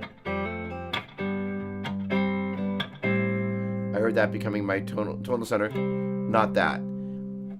We're going to come back to that, but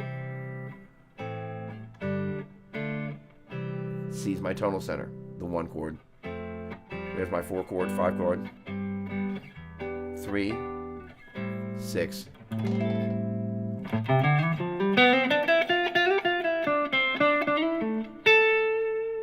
and then kind of there's my 6, 5, and I did this little substitution, and that changed it. For instead of going from my F chord, I played a D over F sharp, because this would have had an F major, and the relative D chord would have been a D minor. But by doing a D major, I added that F sharp and that, and added the natural 6 there as it relates to A being the tonal star. I just went way down the rabbit trail there. But the idea is, in terms of chord chasing, specifically, I kind of went, oh, all right.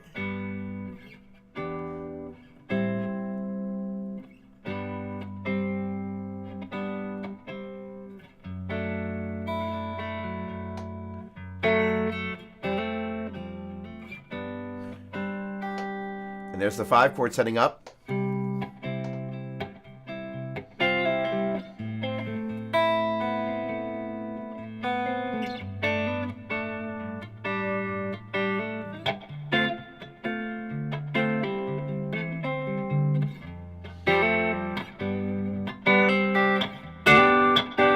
So I should have done that hammer on, because I included some notes in there. I played the F sharp there. Would have been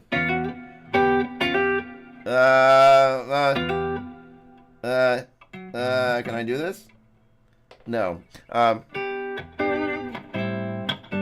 then that chord was not in the common key, but it's kind of one of my favorite things to kind of go.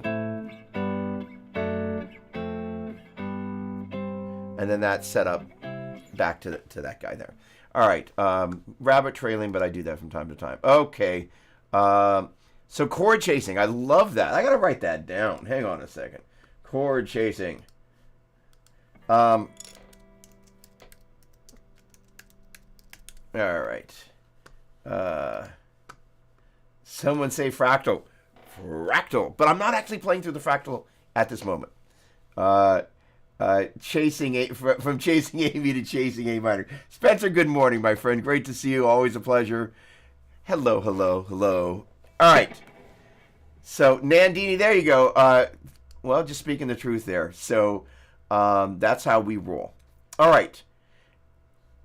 Let me just review. Right. Okay. Now, getting close-ish to putting a bow on the last concepts here. So I talked about. Sorry. So way back in the day, in my notes, Mr. Joe Satriani would have written out pitch axis at G, and that meant to play the G major scale, Dorian, Phrygian, Lydian, mixed Lydian, minor, and the Locrian modes there. And per what I talked about, what I learned in the boys' chorus was I learned to take G, A, B, C, D, E, E, F sharp G, just when my note was a little funky, G, A, B, C, D, E, F sharp G, and turn into G, A, B flat, C, D, E flat, F, G, and which really I would have back in the day thought of it as a 1, 2, flat 3, 4, 5, flat 6, flat 7, 1. I don't know.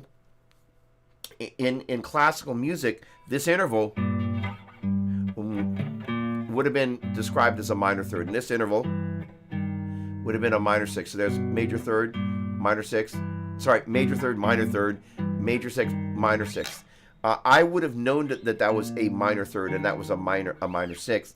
But when I think of it in terms of modes, I think of that as a flat 3 and a flat 6. Why? Because if I say flat 3 or flat 6, you think of just one individual scale degree number. If I say minor third, you're either thinking of as a dyad, played as an interval, or played at the same time. All right, so the idea,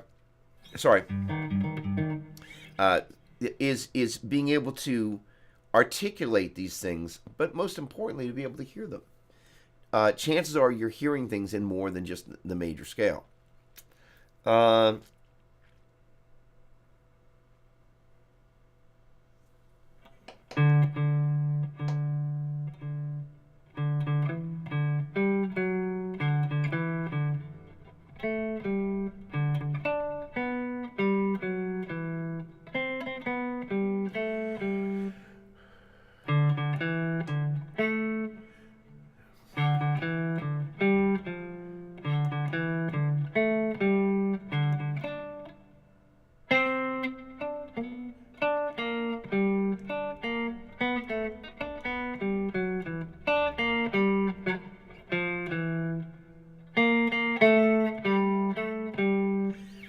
boy, that's a lot of transposing to do. So what I was attempting to do was, uh,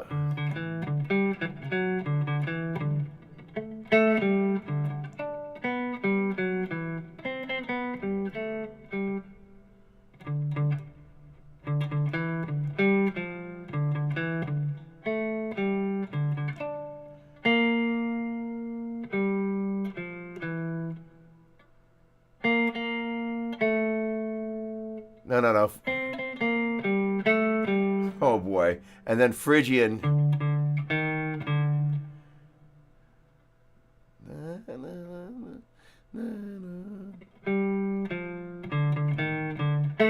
Oh, what?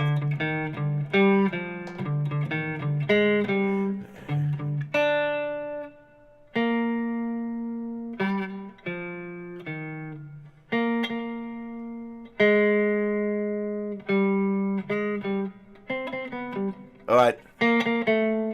Not. I keep messing that little end up. All right, so I can walk you through my failure there. 5 5 6 5 1 7 5 5 6 5 2 1 5 5 5 3 1 6 1 7 6 4 4 3 1 2 1, and that should have then been translated into 5 5 6 5 1 flat 7 5 5 6 5 2 1 5 5 5 flat 3 1 flat 7 6 4 4 flat 3 1 2 1. It's all kind of messed up. That's more than I would actually suggest most of you trying to do. I would just instead going and just take that much. So for major, then Dorian, and Phrygian, and Lydian, and mixed Lydian, minor,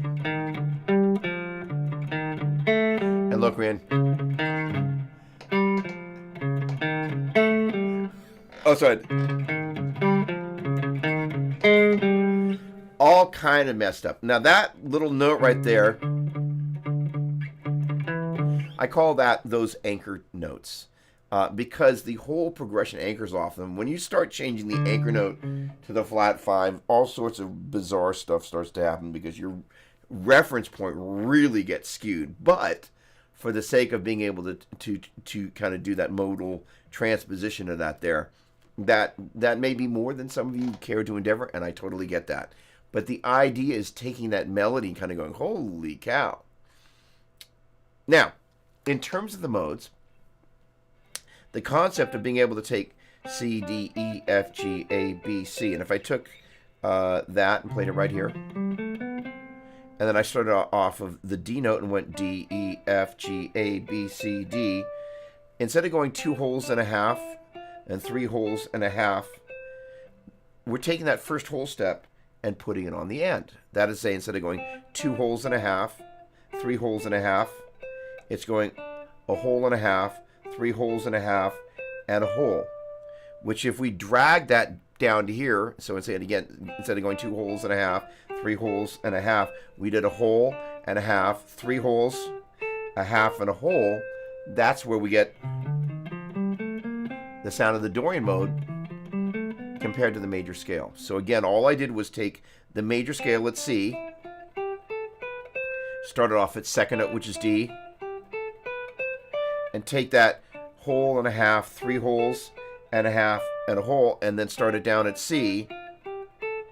That allowed me to not only think of it as C, D, E, F, G, A, B, C, allowed me to think of it as C, D, E flat, F, G, A, B flat, C. And if I took C, D, E, F, G, A, B, C, and then played C, D, E flat, F, G, A, B flat, C, you can begin to see how the pitch axis and C, D flat, E flat, F, G, A flat, B flat, C, and C, D, E, F sharp, G, A, B, C, and C, D, E, F, G, A, B flat, C, and C, D, E flat, F, G, A flat, B flat, C, and C, D flat, E flat, F, G flat, A flat, B flat, C comes from, and that's why the key of C is such a great place to be able to do that. If you can sing that as in 1, 2, 3, 1, I'm going to start a G. 1. I'm going to take the exact same thing, but I'm starting down here. 1, 2, 3. Actually, I'm going to call it the mode name when I play the first note. So this is for the hardcore mode singing scale Greeks out there. But it also allows us to understand the sound and a way to describe what we're hearing. So if we think about the Dorian mode, again, it's taking the major scale instead of going, we're going, and putting some language to that, like G, A, B flat, C, D, E, F, G, and being able to go 1, 2, flat 3, 4, 5, 6, flat 7, 1, as opposed to 1, 2, 3, 4, 5, 6, 7, 1, gets us here. Major 2, 3, 4, 5, 6, 7, 1, 1, 7, 6, 5, 4, 3, 2, 1. Dorian 2, flat 3, 4, 5, 6, flat 7, 1, 1, flat 7, 6, 5, 4, flat 3, 2, 1. Phrygian flat 2, flat 3, 4, 5, flat 6, flat 7, 1, 1, flat 7, flat 6, 5, 5, 1, flat 7, flat 6, 5, 4, flat 3, flat 2, 1. Let's try that again. Phrygian flat 2, flat 3, 4, 5, flat 6, flat 7, 1, 1, flat 7, flat 6, 5, 4, flat 3, flat 2, 1. I've started to hear the Locrian mode sometimes and start singing the flat 5 accidentally. Strange things have happened. All right, it must be your fault. Hold on. Who was it that did that? Hold on a second. Spencer, it's your fault. There we go. All right, then we get to Lydian. Lydian 2, 3, sharp 4, 5, 6, 7, 1, 1, 7, 6, 5, sharp 4, 3, 2, 1. Mixed Lydian 2, 3, 4, 5, 6, flat 7, 1. Let me sing that again. I slightly sang this sharp 4, so let me stop myself and slow down. Mixed Lydian 2, 3, 4, 5, 6, flat 7, 1, 1, flat 7, 6, 5, 4, 3, 2, 1. Minor 2, flat 3, 4, 5, flat 6, flat 7, 1, 1, flat 7, flat 6, 5, 4, flat 3, 2, 1. Locrian flat 2, flat 3, 4, flat 5, flat 6, flat 7, 1, 1, flat 7, flat 6, flat 5, 4, flat 3, flat 2, 1. All right, so there what I was doing, anger notes. There we go. Come on.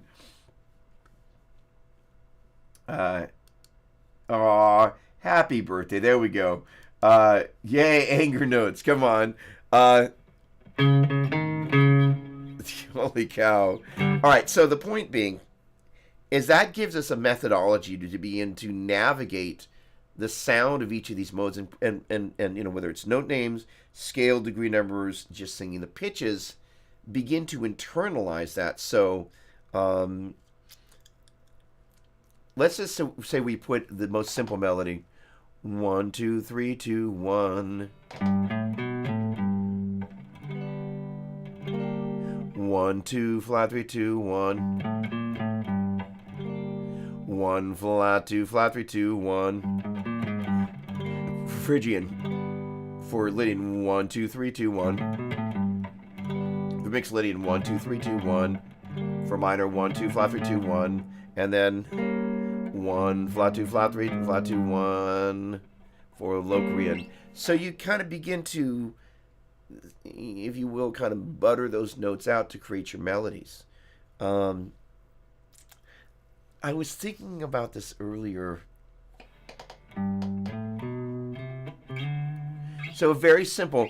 1, 2, 3, 4, 1 and 2 and 3 and 4 and 1 and 2 and 3 and 4, 1 and 2, 1 and 2, 1 and 2, 1 and 2, 1 and 2, 1.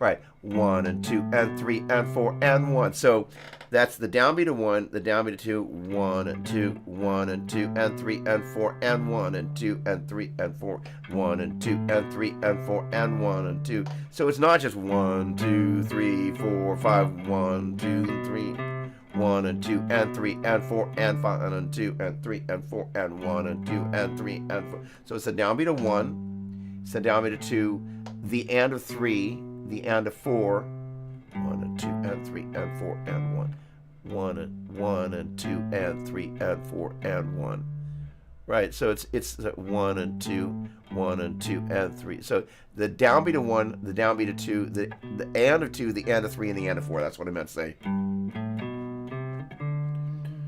Then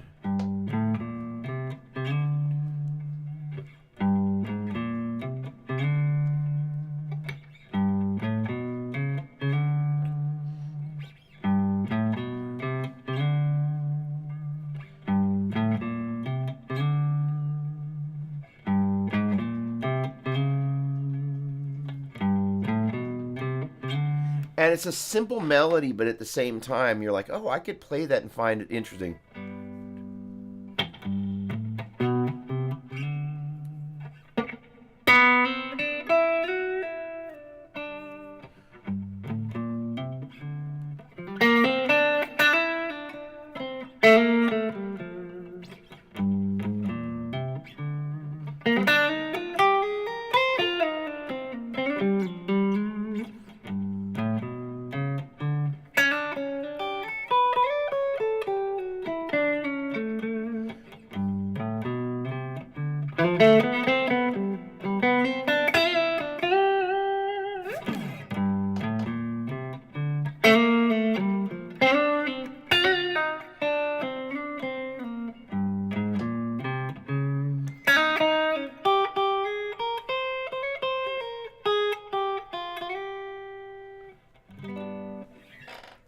So that's how you can begin to apply 1 da da da da 1 2 3 4 5 1 2 flat 3 4 5 1 flat 2 flat 3 4 5 1 2 3 sharp 4 5 1 2 3 4 5 1 2 flat 3 4 5 1 flat 2 flat 3 4 flat 5, and you can then take what we started with the major scale and apply it to those different modes. That perspective allows you to engage modes in a way that's a lot different than blindly running your fingerings. And in turn, hopefully that means you can kind of go, okay, the fingerings are super valuable. But if I begin to kind of go, what melodies can I hear? And then if I needed to, how could I permutate that into one of the other modes? And it just kind of allows you to change your perspective in a powerful way. So to recap, we looked at the keyboard. We saw that that was the basis of all kind of Western theory and harmony. Let's see if I can get to the right notes. That's C. There's a black key in between, so it's hold a D. Black key in between, so it's hold the E. No black key in between, so it's half to F. Hold the G. Hold the A. Hold the B.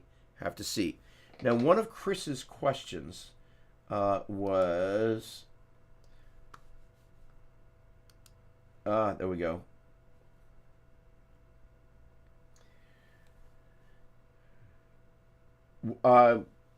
When playing and singing the note names and positions, do you call? You said you call the octave 1. Do you call the ninth a 9 or a 2? So on and so forth. So this can be a little confusing for people. It's a little bit of both, and it depends on what's happening there. As you're looking at the piano there, we think about C, D, E, F, G, A, B, C. When we get back to the next C, it's the next C. So it logically would be kind of like, hey, I'm taking the C major scale.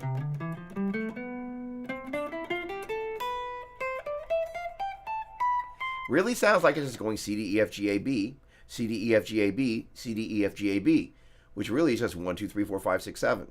1, 2, 3, 4, 5, 6, 7 in the next octave, so on and so forth. However, when it comes to building chords, I guess we are riffing on just something here, so I guess we're not completely done, but we are trying to recap.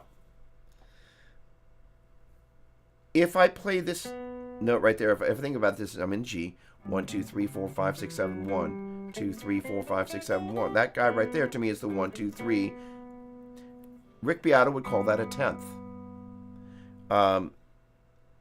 Because that's the 3 an octave up from the root. My guess is he called this a minor 10th. Major 10th, major 10th, minor 10th, minor 10th, major 10th. I would call that a 3rd. I would denote that it's up an octave, but to me,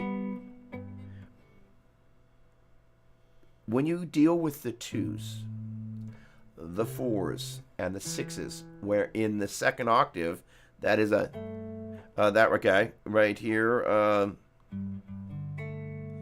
that is, if I, there we go. That is a major 1, 5, 3. That is, say, if I take a major triad and I voice instead of 1, 3, 5, I voice it 1. 3 is going to be in the same place. I take that 5, I move it down an octave, 1, 5, 3, and I play the 2 up an octave. When you play the 2 up in the second octave, you do want to call it the 9. So that's a major, add 9.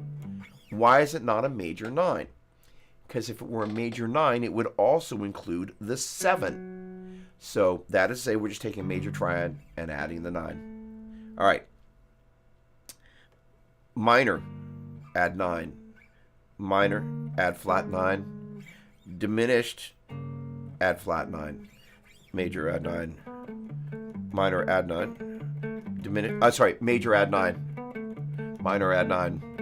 Minor, add flat 9. Major, major, add 9. Minor, add 9. Minor, add flat 9. Major, add 9. Major, add 9. Minor, add 9. Diminished, add flat 9. Major, add 9.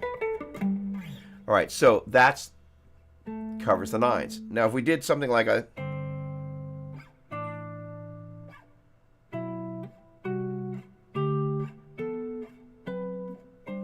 that is the 4 up an that's the 4 up an octave, and that becomes an 11. Now, the interesting thing is if I were to go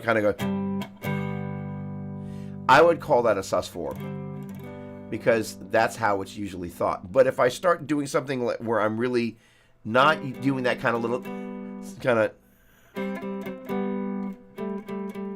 that kind of where it's really kind of 4, 3, 2, 3, but where I'm trying to make it function like it is that 4 up an octave, and more often than not, let's see, there we go.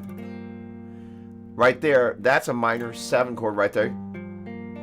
That's voiced 1, flat 7, flat 3, 5. If I take the 5 and turn it into a 4,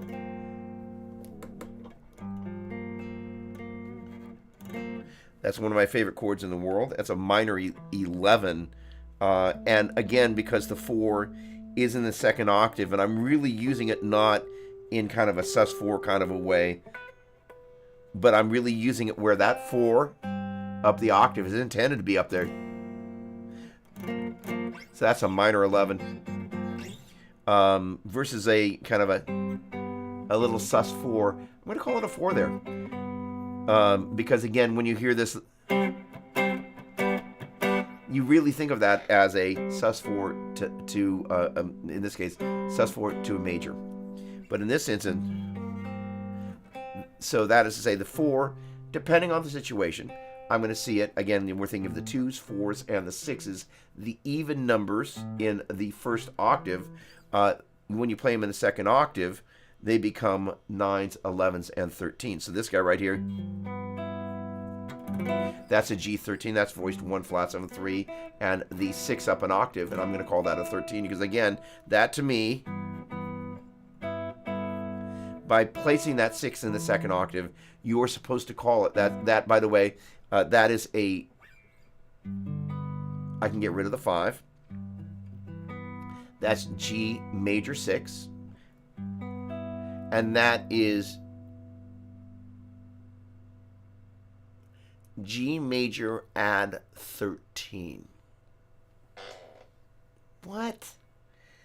Well, when you play it in the first octave, it implies that it's just a 1, 3, and the 6. But when you call this a 13, the implication is, if you call it G major 13, that it's got a 1, 3, 5, 7, and the 6 up an octave. That right there, that's a G major 13. So whether I include the 7 or not, changes whether I call it G major 13 or G major add 13.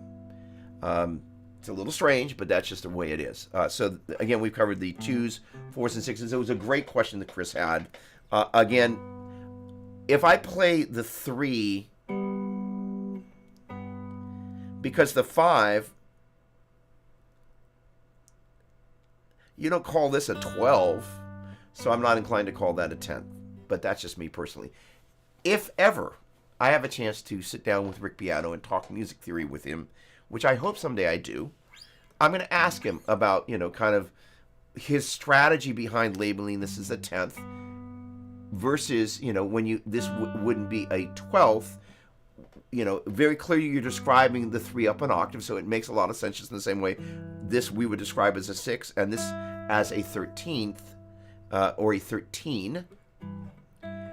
But why, knowing that we can't do the same thing with the 5 in the second octave, even very clearly, we can hear that 5 is now played in that second octave there.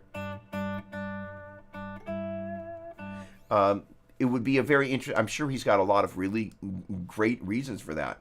All right. Okay. Love the sound of the Ad Night Relay. It is one of the...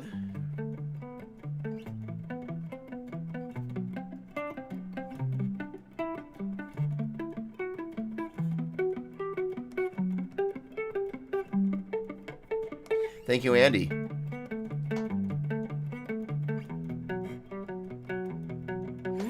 Or, depending on what you're listening to these days, apparently Sting came in with a lot of the guitar parts already written and said, play this.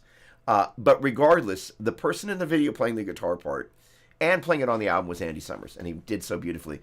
Hola, Tony, ¿cómo está? Buenos dias, mi buen amigo. Love that photo, by the way. Come on. My lights aren't as cool as yours. Hola, buenos dias. Okay. Okay. I'm really glad you popped in. So one of the interesting thing is, we can call it soul veg for today because I can never remember exactly what it's called. So this past summer, taught at my buddy Chris Rocha's guitar camp. And I found out something very interesting. So this whole kind of do, re, mi, fa, sol, la, ti, do. What I discovered, or what I learned, was that Spanish speakers, instead of going C, D, E, F, G, A, B, C, they go do, re, mi, fa, sol, la, ti, do, which I thought was, I need to study this a little bit more, but I was told, and I believe, that that's just how they're taught to it. So I kind of started talking about say, de, a, and they were like, no. In other words, that's me translating C, D, E. They're like, do, re, mi, but I'm like, but explain this to me. And so the point being is, and there actually is I think sostenido, I think is flat, or maybe that's sharp, and then the other is flat. In any case, there were specific things that was brought into, but it's taught in Western theory a little bit differently. And so for a couple of reasons, first of all, I never heard Joe Satriani refer to that language, do, re, mi, fa, sol, la, ti, do, because generally speaking in English, the note names and the scale degree numbers are kind of universal. If I'm hanging out with Peter Keys, keyboardist from Lynyrd Skynyrd, and we're working on songs, and he wants me to play something. If let's just say we're in A Mixolydian. All right, so that is to say diatonically the chords. I'm going to go to G, 1, 2, 3, 4, 5, 6, 7, 1, and Mixolydian is based on the 5th tone of the major scale, so that's our 5 chord. So if I kind of took the Mixolydian's tonal center chord and its tonic chord, that would be a D major, and if I took the chord below it, that would be a C major. So if Peter and I are playing something that's in D Mixolydian, and he wants me to play that chord, not only will he call it a C, he'll say, oh, go to the flat 7 major. To me, that's saying, oh, that's my 5 chord, that's my 4 chord. I'll say that 5 and 4, but he will say flat 7 major because he's kind of a Nashville kind of guy. But because I've learned to think of things as 1, 2, 3, or 1, 2, flat 3, or 1, 7, 6, or 1, flat 7, 6, or 1, flat 7, flat 6, if he says flat 6 flat 6 major, he basically, that translate, I go to the flat 6 major. And I'm like, I know exactly what he means because he's using a scale degree number as it relates to the root and going, hey, just go down to the flat 6 as opposed to the 6 and play major. To me, that translates, he's basically saying 6 and 4, but we can communicate. And there's no soul veggie going on there. But we are English speakers. So for a long time, I would kind of like I kind of, any time my students would kind of go there and say like, that's not how we're going to choose to discuss this. But for Spanish speakers, I need to spend some more time studying this. I don't have an answer in this moment, other than if I were a Spanish speaker and I spent any reasonable amount of time in the United States, or knew that I was going to be, I would learn to use the language of scale degree numbers and note names in English to be able to describe that simply for your own benefit of being here. There we go. I always looked at do, re, mi, etc. as denoting intervals rather than notes. I think it's the same case in Indian music as well. Thank you.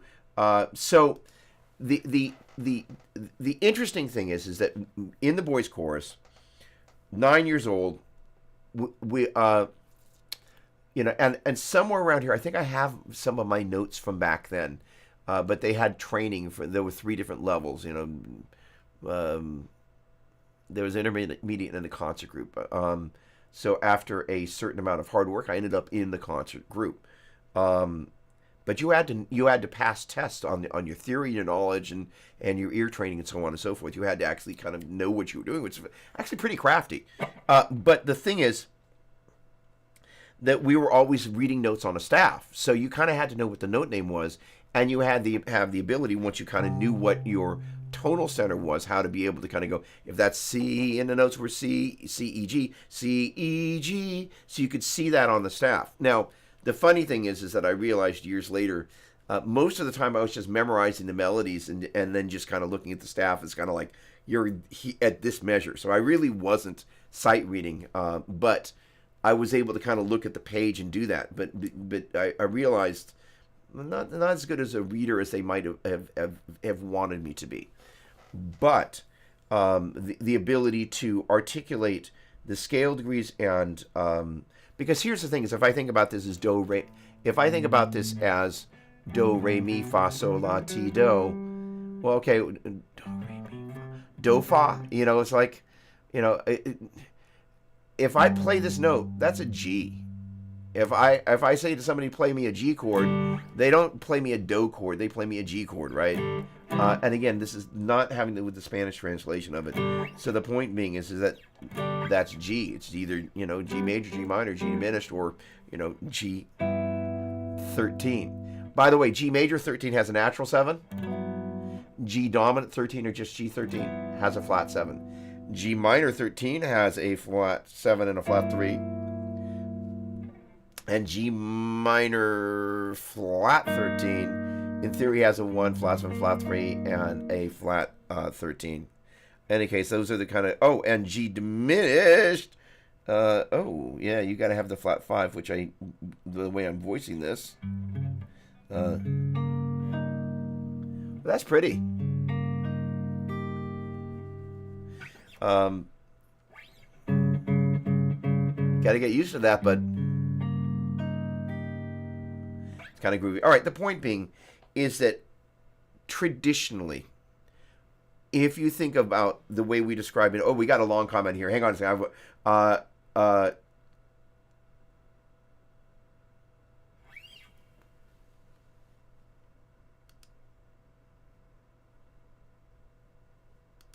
Thank you, Adam. We got a musicologist. For those of you on your phones, I'm going to read this out loud. I think do re mi contains... naming comes from old Italian opera tradition, where notes needed to be sung by vocalists and singers were more important than any other part of musical ensemble. Arguably, it's easier to sing do re mi than C D E. In many countries, both systems C D E as well as do re mi are in use. Thank you for that. So here's an interesting part of the story. And I wasn't going to mention this, but I am now. So part of what happened was in singing with the boys' chorus, we were also sometimes supernumeraries, which is basically like little people that moved around on the stage with the San Francisco Opera Company. But I also got a chance to have a very small role in an opera called Johnny Skeekian. And basically, not surprisingly, they did a first series of auditions, and nobody got picked. And they were like, we need somebody loud. So I got asked back for the second round of auditions. So I could do loud. And I remember my dad, he used to live in a townhouse in San Francisco. And he had this garage where he would park his car. So a little Fiat 124. And I remember practicing that, singing that in the garage with the reverb bellowing. Needless to say, for the second audition, I went in and I was one of two guys that got the role. It was, that was it. But the point being, it was really exciting to be around all, because everybody in the opera who was on stage with myself and the other person that kind of my alternate all spoke Italian. So it was this whole amazing thing, and most people will never have the ability to go backstage in an opera house, but there are these different levels in the San Francisco Opera House, and the makeup floor is just like nothing you've ever seen. There's just it's just great, and there's everybody's getting into their costume, they're getting their makeup. It was an amazing experience. But at that point, once we ended up in rehearsal, you knew your parts, so everybody showed up. They were there, and it was a very exciting experience. And so, as it relates to this conversation, once you're at a certain place where it's time to perform your music, you got to be able to find your note, which means you're listening for the tonal center, the tonic of whatever you're singing, and then you have to find that relative starting note of where that's going to be.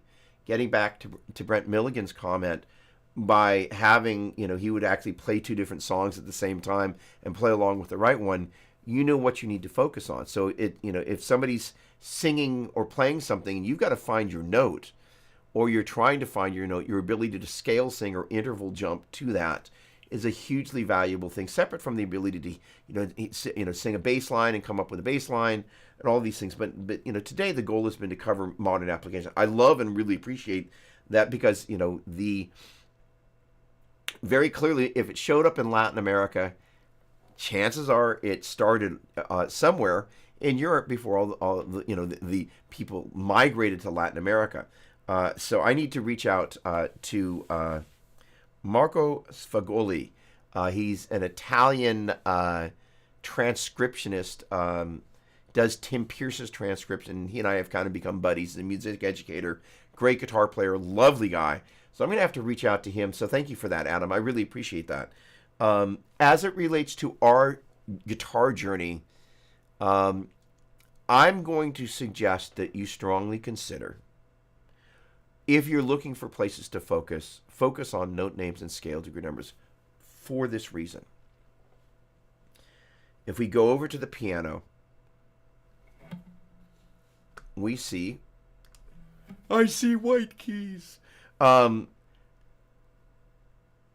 Being able to kind of, most of the time, if you start playing them, the first thing people are going to do is go to C, D, E, F, G, A, C, D, E, F, G, F, E, D, C, C, C, D, E, F sharp, G, A, G, F sharp, E, D, D, D.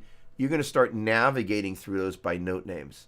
But if you think about, as we begin to talk about, as you look at that, well, I just sang as C, sang a G, C, E, G, D, F sharp, A, C, E, G, D, F sharp, A. What those have in common is that their respective roots, they're the 1, 3, and 5. And if you saw them on a staff, they would be as if they're written in root position or root voicing. You're going to see them either, as they're on the staff, they're either going to be 3 successive lines with 2 spaces in between them, or 3 successive spaces with 2 lines in between them. So the ability to go, oh, that's 1, 2, 3, 4, 5, and that's FAC, for example, if it's in that first space, or EGB if it's on that first line. We're thinking 1, 3, 5 because it's the first, third, and fifth line, or the first, third, and fifth space, so on and so forth. I think it's, for the music we do, is most logical to think about note names and scale degree numbers, and note names.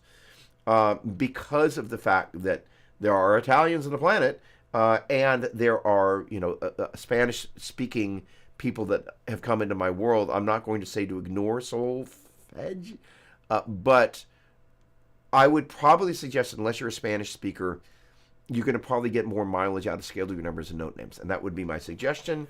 But that is, we've got a Spanish speaker.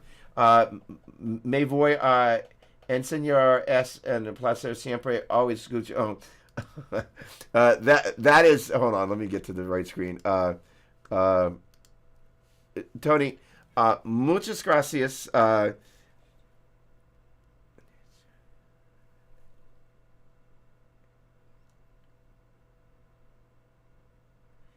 Ensayar. I think that must be learned, but muchas gracias, con mucho gusto. All right. Well, ladies and gentlemen, it's 11:12. And at 11:12 today is about time for me to say thank you. Much appreciate everybody. This has been, first of all, just so you know, hopefully I did a reasonably good job of kind of going from the kind of the ground floor of just kind of looking at, I was doing a recap. That's what I was doing. So we start off with just the notes as they kind of play on the piano. And then what we can in turn do is kind of, we begin to, as we look at things, they become fingerings on the guitar. And it's really easy in the midst of just playing a fingering to not think, that is C, D, E, F, G, A, B, C. And so in turn, we then kind of go, okay, well that fingering is really C, D, E, F, G, A, B, C. And then in turn, that C, D, E, F, G, A, B, C is 1, 2, 3, 4, 5, 6, 7, 1, 2, 3, 4, 5, 6, 7, 1, 7, 6, 5, 4, 3, 2, 1, 7, 6, 5, 4, 3, 2, 1. And if we can kind of begin to think of things like that, we'll have a better reference point of being able to go again, 1, 6, 5, 2,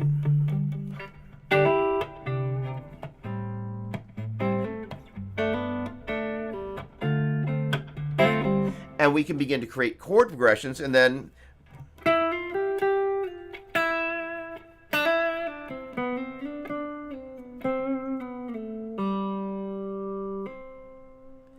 you begin to kind of go, that's why that C works so well. And you kind of begin to connect your so that was 3, 4, 5, 5, 4, 3.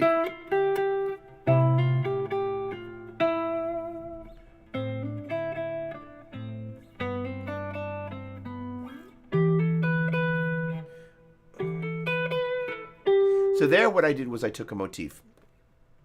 If we think about, So if we think about, that's what I meant to do. So I basically was taking 3, 4, 5, 5, 4, 3. Nandini, this is for you if you're still here.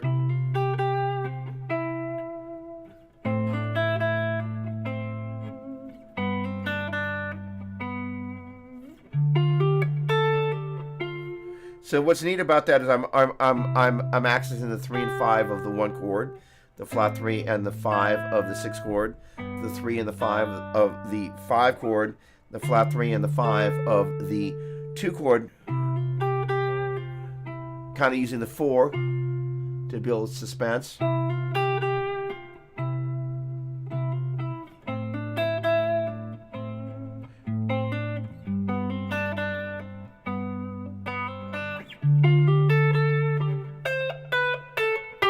And as sooner or later you kind of go, I got to add some notes.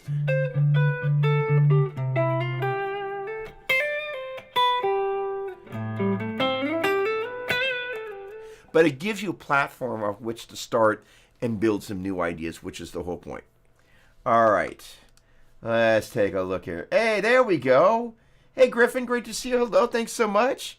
Appreciate you as always. Mike Rand, hello, and goodbye. Great to see you. Ben Tom, thank you again. Much appreciated. Always great to see you. But very clever and very crafty, my friend. Noted. So that right there is for you.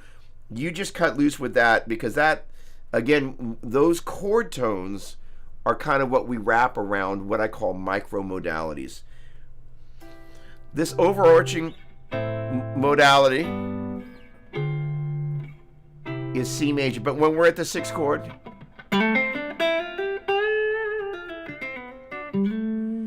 that micro modality of A minor is definitely there.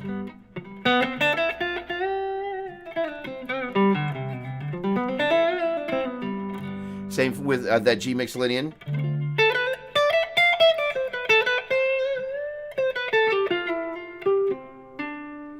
D Dorn. But then we kind of...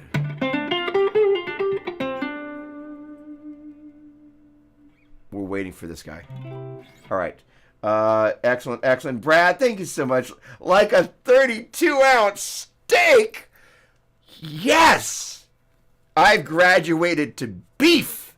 Gosh darn it. All right. God bless every one of you. Thank you so much. Really appreciate it. This is so much fun. Really, really appreciate the feedback.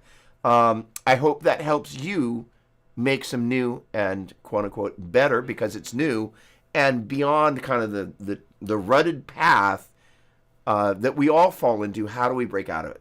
Thanks so much. Have a great weekend, and I'll see you next week. Thanks again. Really appreciate it. Cheers.